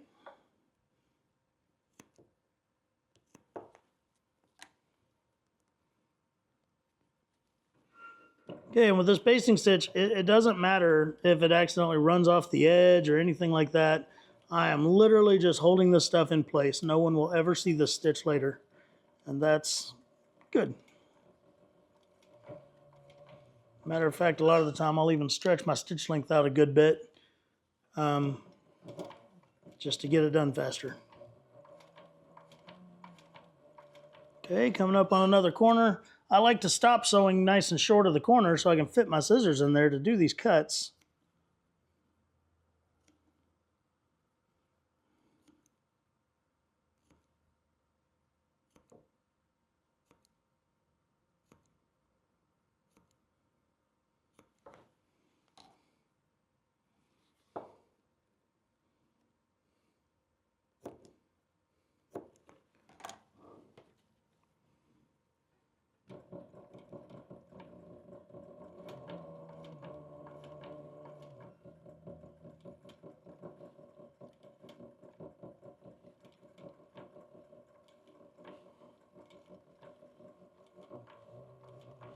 We're just going to continue sewing this all the way around.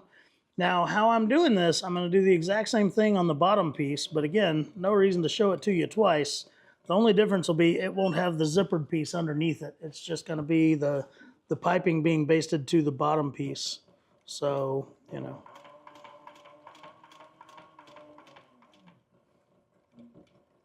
Okay, I'm going to go ahead and do my relief cuts.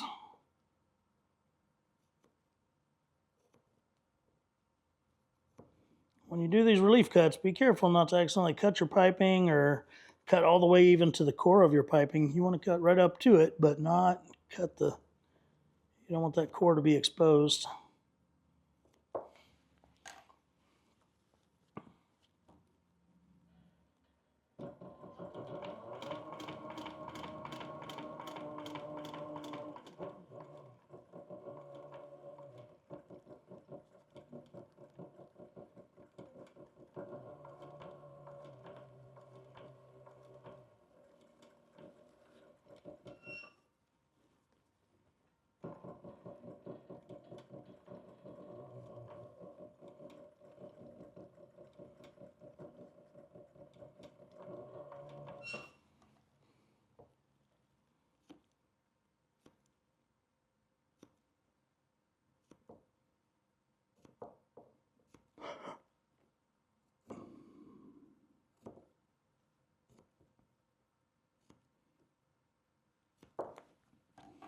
Okay.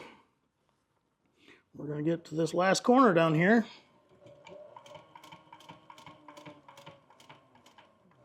And then we're going to do our seam, our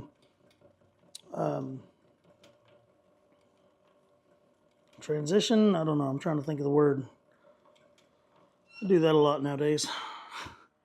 Splice. There it is. I'm going to splice it into itself here at the end.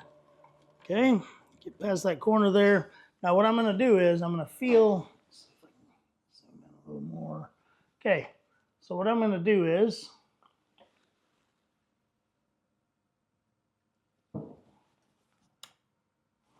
I'm going to feel this piece that I'm currently sewing on, and I want to know where it meets the core in the beginning piece with the tape. Let me get you closer.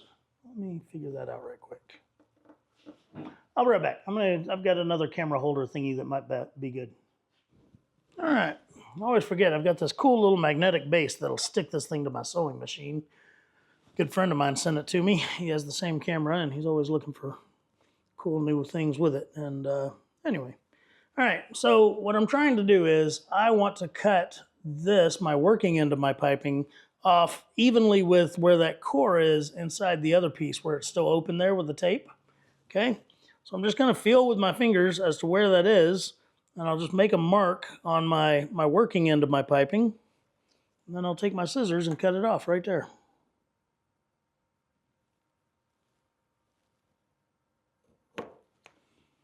And then it's as simple as this, guys. I'm going to take that tape off of there. I'm going to wrap it around the working end, the end that's coming around, and I'm going to stick it together. And that's one way to do a piping splice.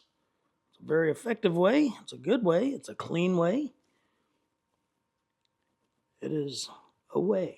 All right, so I am going to continue sewing now. And I'm just going to sew right across that seam, making sure that the sewing machine does crawl up over it. It could get hung up on it with its presser feet. Looks like everything's good.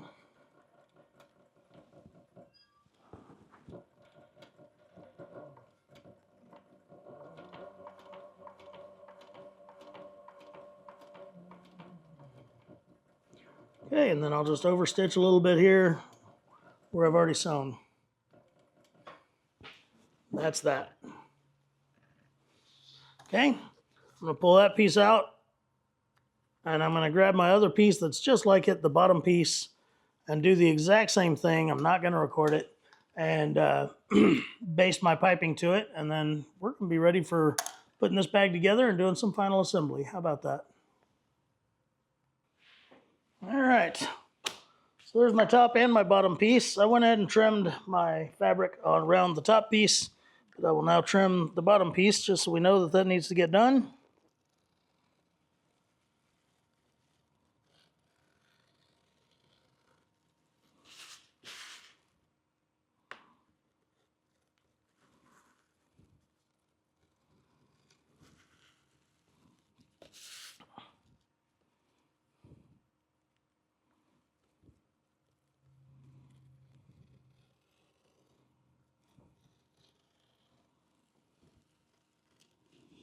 There we go. All right, now, very important, I'm going to grab me a scratch awl here. I want to find my centers on these two pieces, all right? So I'll just get my handy dandy centering ruler here.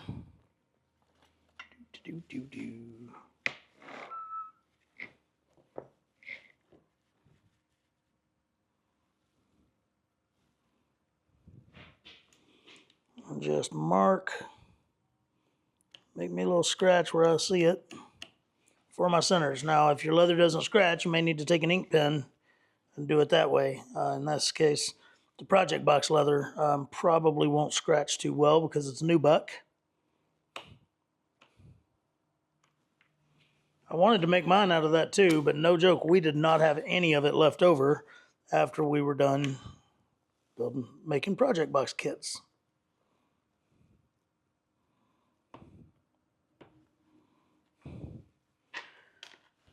Okay.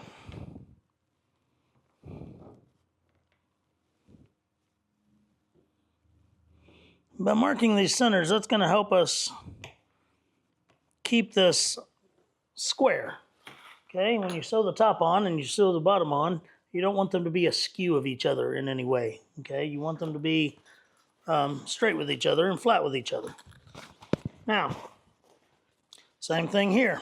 I'm going to fold it in half with that seam lining up on top of itself. Okay, there we go. And then I'm just going to take my ink pen, because I know I can't mark this leather. I'm going to take my ink pen and just make a very, very small line.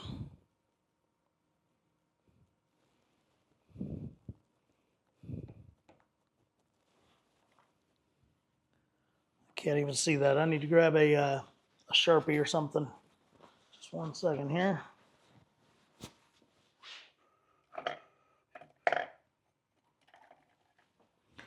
Purple Sharpie to the rescue.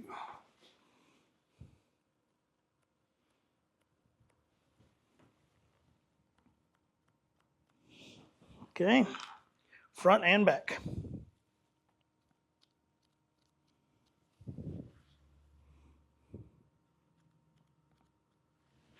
There we go. Now, it's time to start clipping this bad boy together. I'm going to turn my gusset inside out.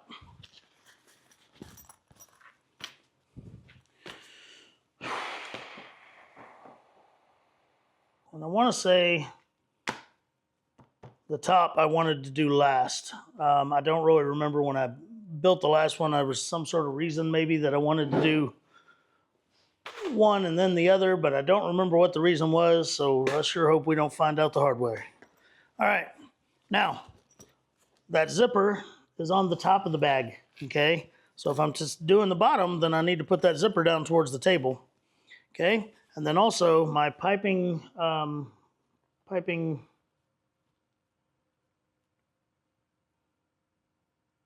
we go. My piping seam is also in the back of the bag. Okay, so I'll take my little scratch mark on this and my ink mark on that, and I'm going to line them up, stick them together, put a clip on it. And come over here to the front, same thing. Find my marker mark on one, my scratch on the other, clip them together. And again, I'm doing these inside out completely. Okay, all you should see is liner. You shouldn't see finished leather, except for, of course, that back part of that gusset. Now I'm just going to work my clips all the way around the bag. Okay, well, this is final assembly here, guys. We're already getting somewhere with this project. So now, again, this is where using my Cordura fabric kind of sucks, because it doesn't like to bend and fold and stretch around these corners near as much as a lot of fabrics might. But in all other aspects, this is the most perfect liner fabric I've ever seen.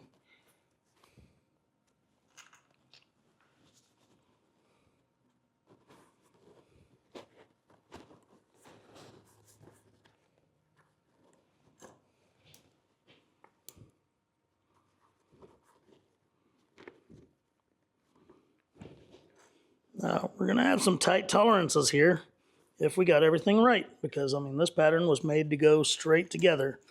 That's where, again, a fabric that stretches a little bit might help, because then you have some freedom in there. But like this one, I'm not going to have any extra room. It's either going to work or it's not. And if it's not, we'll figure it out. But if it does work, then yay, we did everything right. Love it when a plan comes together.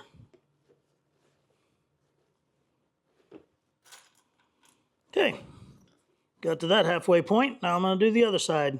And I like to do it one side at a time, because that way if I end up with a whole bunch on one side and not on the other, then maybe I marked my centers wrong or something like that, and then I can adjust fire from there. Okay.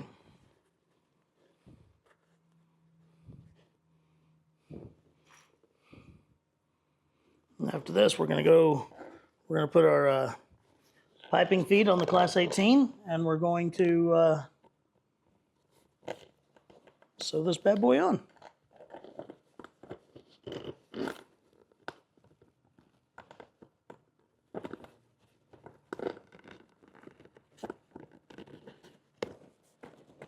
Yeah, I got a little bit of a tight spot in there. Okay, so I'm going to take the clips off this side and I'm going to work it back from the centers towards the corners, and hopefully that'll free up that tight spot just a little bit that I can force that sucker on there.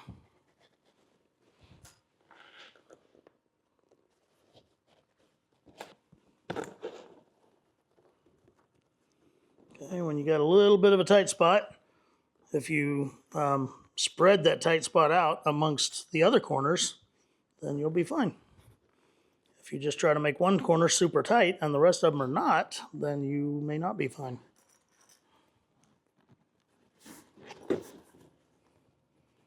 I think everything's going to work out just fine here.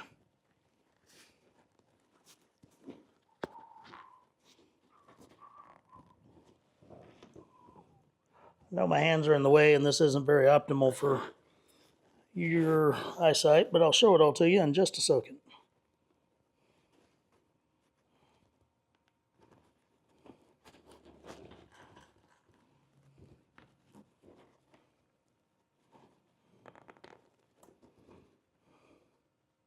Okay, so there we go. The entire thing is clipped on there.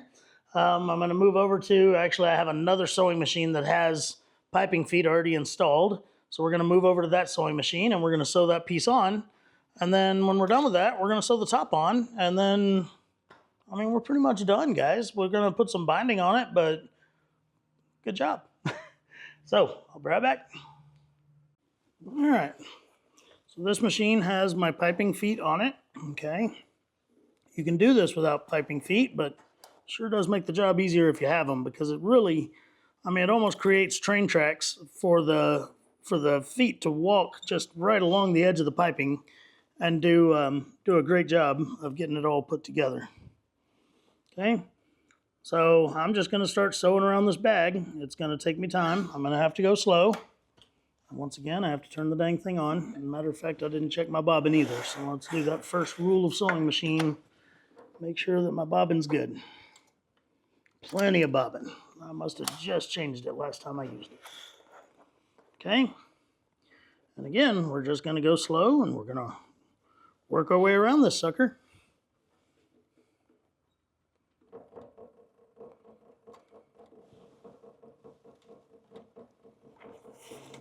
Okay. Slow and steady wins this race, guys. No reason to try to rush. I'd rather go slow and get it right than try to go fast and screw it all up.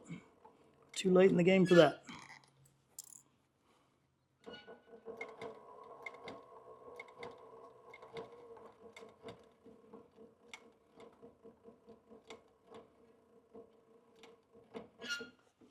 Now, when I'm getting to corners and stuff, it's much easier if I go behind back here. It's kind of hard to see. My hand is back here behind this, okay? And pull up back there so that I can push down up here. Because the big thing is, as I go around a corner, I don't want to accidentally sew a fold or a wrinkle into the seam, because when I turn it right side out, you'll see it for sure. All right, so I'm going to get a third of the way or so around this corner, and then I'm going to regroup and do the same thing. I'll push back up in the back, but bring it down in the front. I hope that makes sense. Okay. And then I'm going to, and I always stop it with my needle down. That way I don't lose my place here and it doesn't just slide out from under here on me. Okay. The corners are by far the hardest part.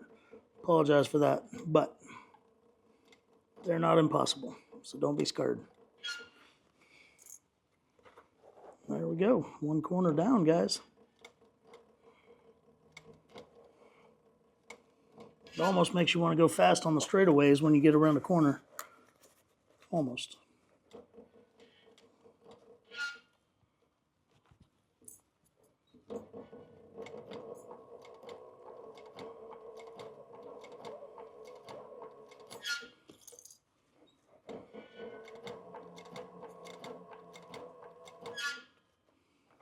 Okay, and now I'm back to another corner. So once again, I'm going to pull up in the back here and push down in the front up here so that I can work my way around that corner a little bit easier.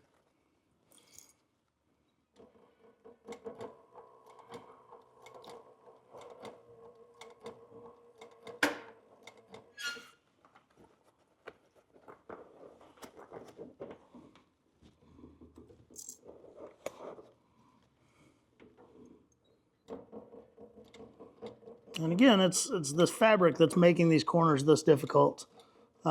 This leather is very soft and pliable, and without the Cordura, it would be very, very easy to just zip right around this sucker. But again, I love this lining leather or lining fabric, and especially on the DOP kit since it's waterproof and stuff. It's just perfect.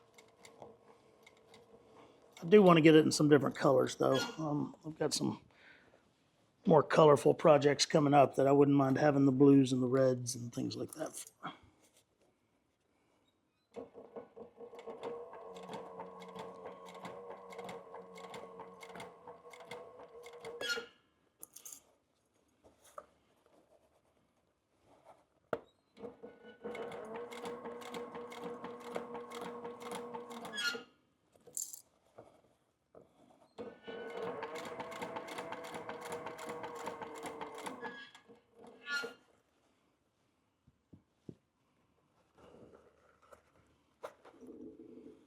And the crazy thing is, guys, once we're done with this bottom part, you're going to sew the top part on in the exact same manner, to the point that I really don't even think that I should waste 10 minutes of filming to show it.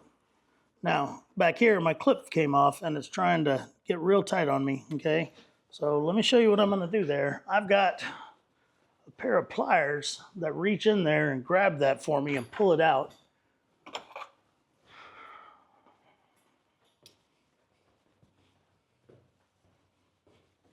So these are called lasting pliers. They're for shoemakers and boot makers, and they're made to pull a piece out, and then it's got a little hammer anvil on there and hammer a tack in. But I love these things because I'm telling you, they will reach into there and grab that leather. I'm trying to do it without getting my hand in the way of the screen there, or of the video. Okay, they'll pull it out for me and hold on to it. And then I can sew a few inches and then do it again. And you can do this with a pair of like needle nose pliers or whatever. I just found that these things are great at reaching in there and grabbing that stuff.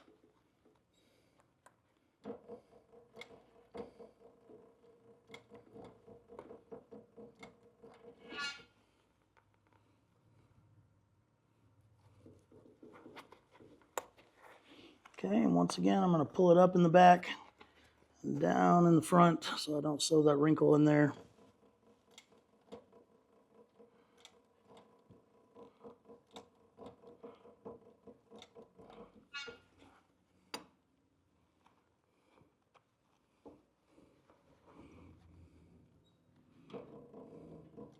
It's always one difficult corner, right?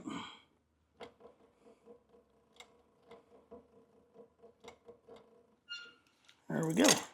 Okay, so we got around that corner. Now we're just going to keep on trucking and hope we don't have to work that hard on the next one.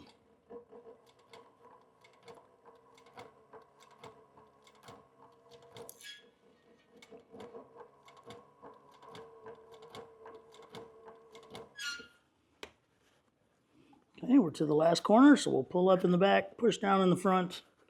And this corner is going to go really well.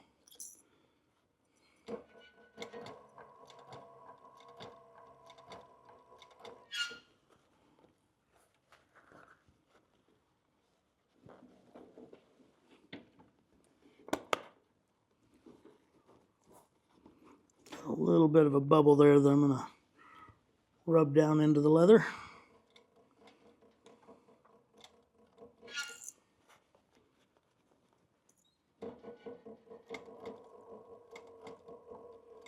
And there we go. We're around the last corner.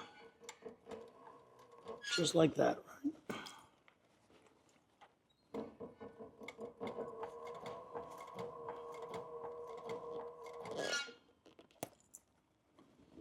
All right, now we're at the home stretch. We're just going to sew back around to our original point.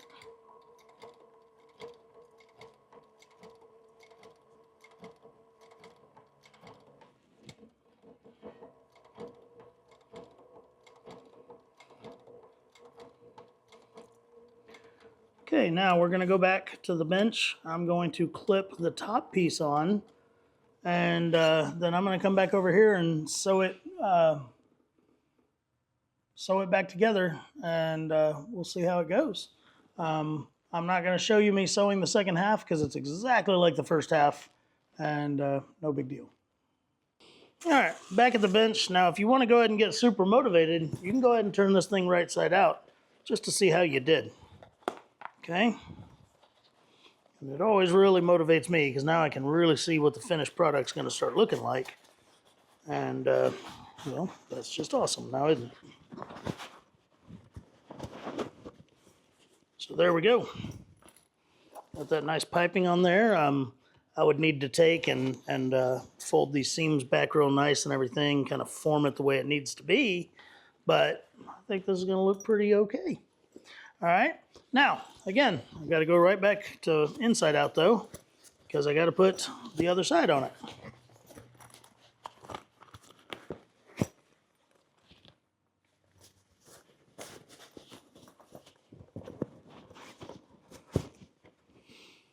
Okay, now, once again, back of the gusset, back of the lid, okay?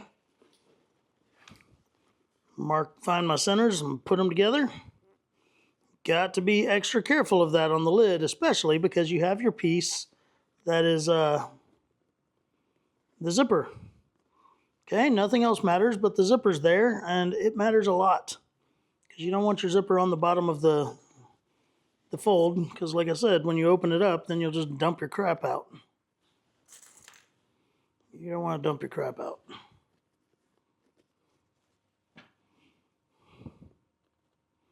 Okay, so that's it, guys. I'm gonna clip the centers here and then work my way around with all my clips, just like I did when I put the bottom on. I'm gonna go over there and sew it on just like I did the bottom one, okay? And then when we come back, we will talk about the basting, which is covering all these raw edges up and making them pretty. Okay, so I'll be back. All right, folks, I got my top and my bottom sewn on, so we're good to go on that.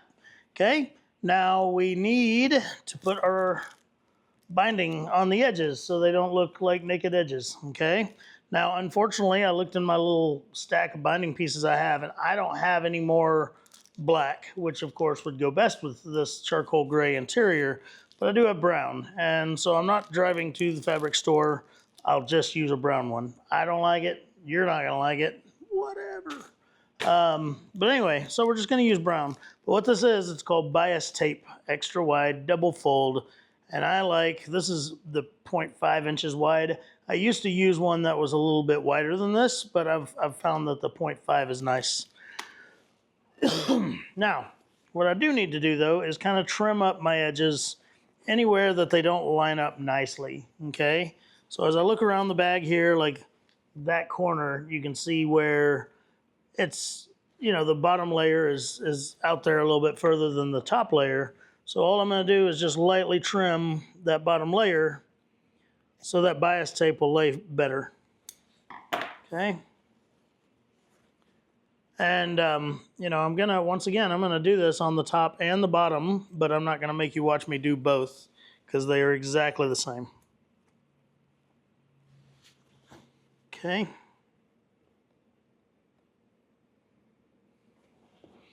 All right.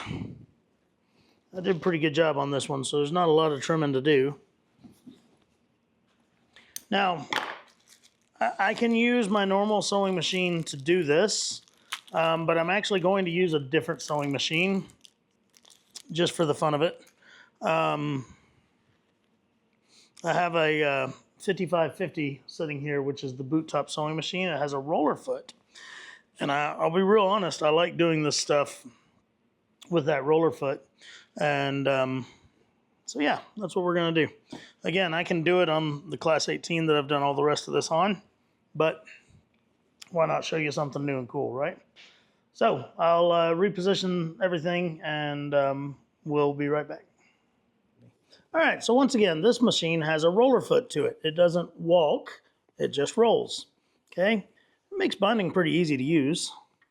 It's not a very heavy duty machine by any means, but it is a fun one to use. When you see me doing a lot of inlay work and fancy letters and stuff like that, I'm using one of these machines because that's what they're designed for, okay? So I'm just going to take and put my, wrap my bias tape here around this. I've got a pretty big stitch length set up because I don't need a tiny one at all.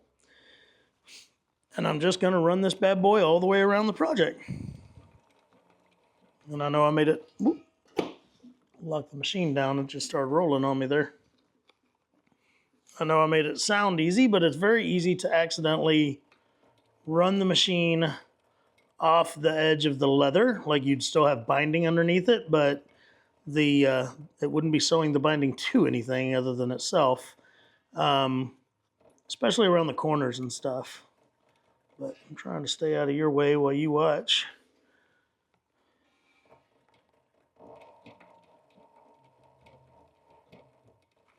And again, this is one of those things, I'm going to do it twice. I'll do it on the bottom and the top.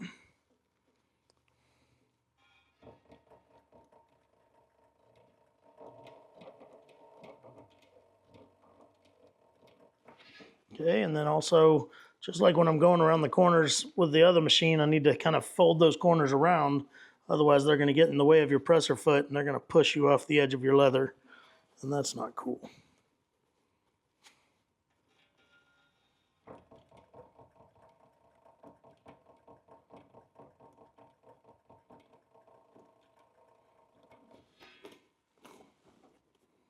Okay, I'll tell you what, I'm going to go ahead and unzip this so that I can make it a little bit more flexible to move the top around on my sewing machine. There, now it makes it to where I can fold that a little bit easier.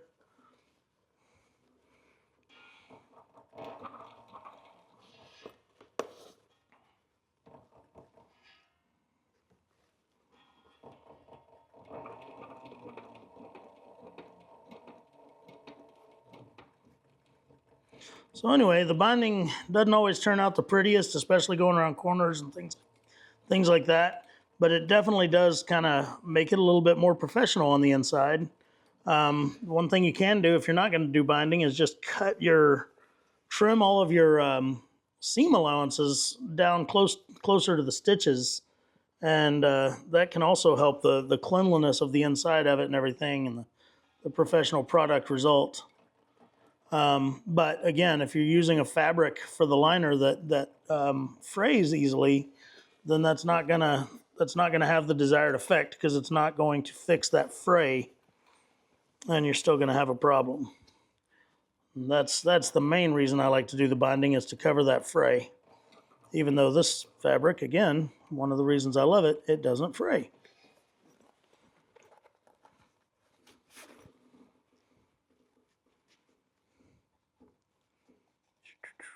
All right. Get this wrapped around here, and I should be able to pretty easily go around the front since it's all nice and straight.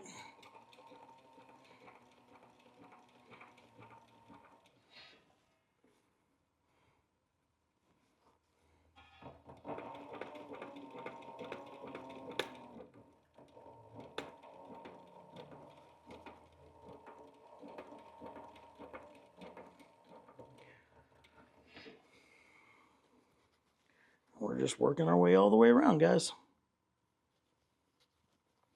And again, this can be done very easily on my normal presser foot machine, but I do like to do it on this machine a lot more.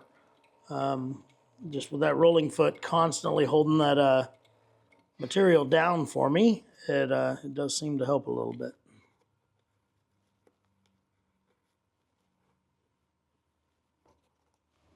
Tell you what I'm going to do is, right here, this is trying to pull up on me. Let me see if I can zoom in on that.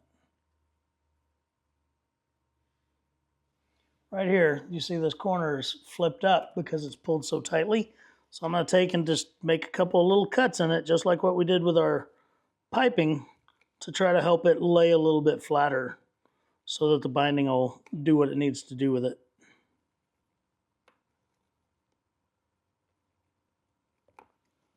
Okay, and not all corners did that. Again, that was probably the one that was really tight when I was sewing around it the first time. So it's just something to watch out for. And we'll keep on trucking.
We're just going around, guys. When I get to the end, I'm gonna do a fancy little fold back, but other than that, pretty monotonous task. The more you do it, the better at it you get. This is going a lot smoother than, the first few times I ever did this binding stuff. You just start to know what to look for when it's starting to mess up and things like that, and when it's getting out of your control, which is pretty easy to do.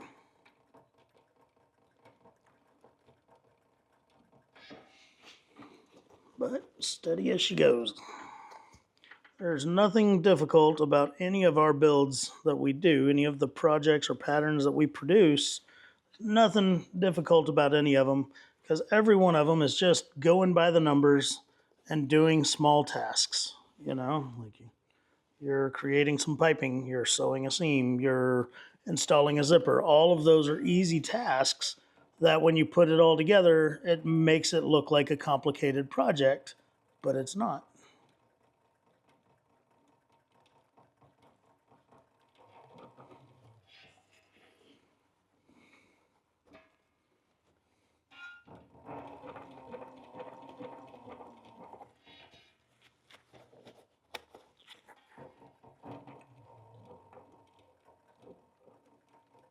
Almost back to the beginning. And like I said, I'm going to do something a little bit, not fancy, but it needs to be done to tie this off. Okay, so I'm going to grab my other scissors here. So at the very end here, I need to take and cut this off, and then I need to fold this one under and put it over that one, and it will then have a finished end to it. Okay, so trim the end of it off, fold it back on itself. I know I'm in the way of the camera, but hopefully in just a second you'll see what I've done.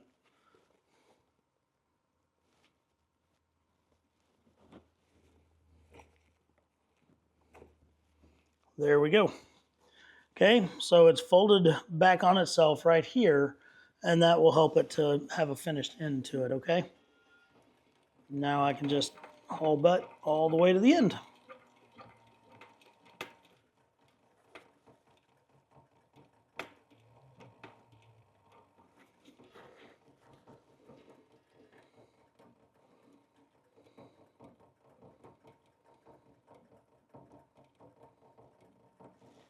Okay. All right, just 1 second. I'll show you what all that looks like. And then again, I'm going to sew the last one, and then we'll come back and we'll close this video out. And we'll turn it right side out and see how it looks. But there's the binding. So I'll be back. All right, folks, this is what I like to call the moment of truth. So we turn our bag right side out and then see if there's any holes in it. About 99% sure that there's no holes, but I'm never certain. That's a level of cockiness I can't afford. All right. So far, so good. All right, and then once I've turned it right side out, again, I want to take and pinch all of those seams down and give them a nice 90-degree fold. They just need to be a little bit pre-stretched, There's the top.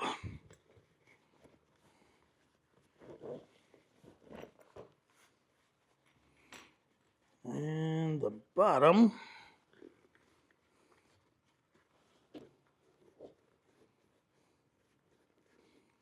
Just like that. Now we'll zip this bad boy up.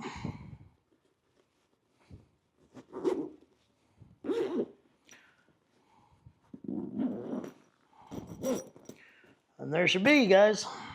It's a pretty decent little case. All right, so I hope you enjoyed that. Again, this is the flip top shave kit, and it is a lot of fun to make.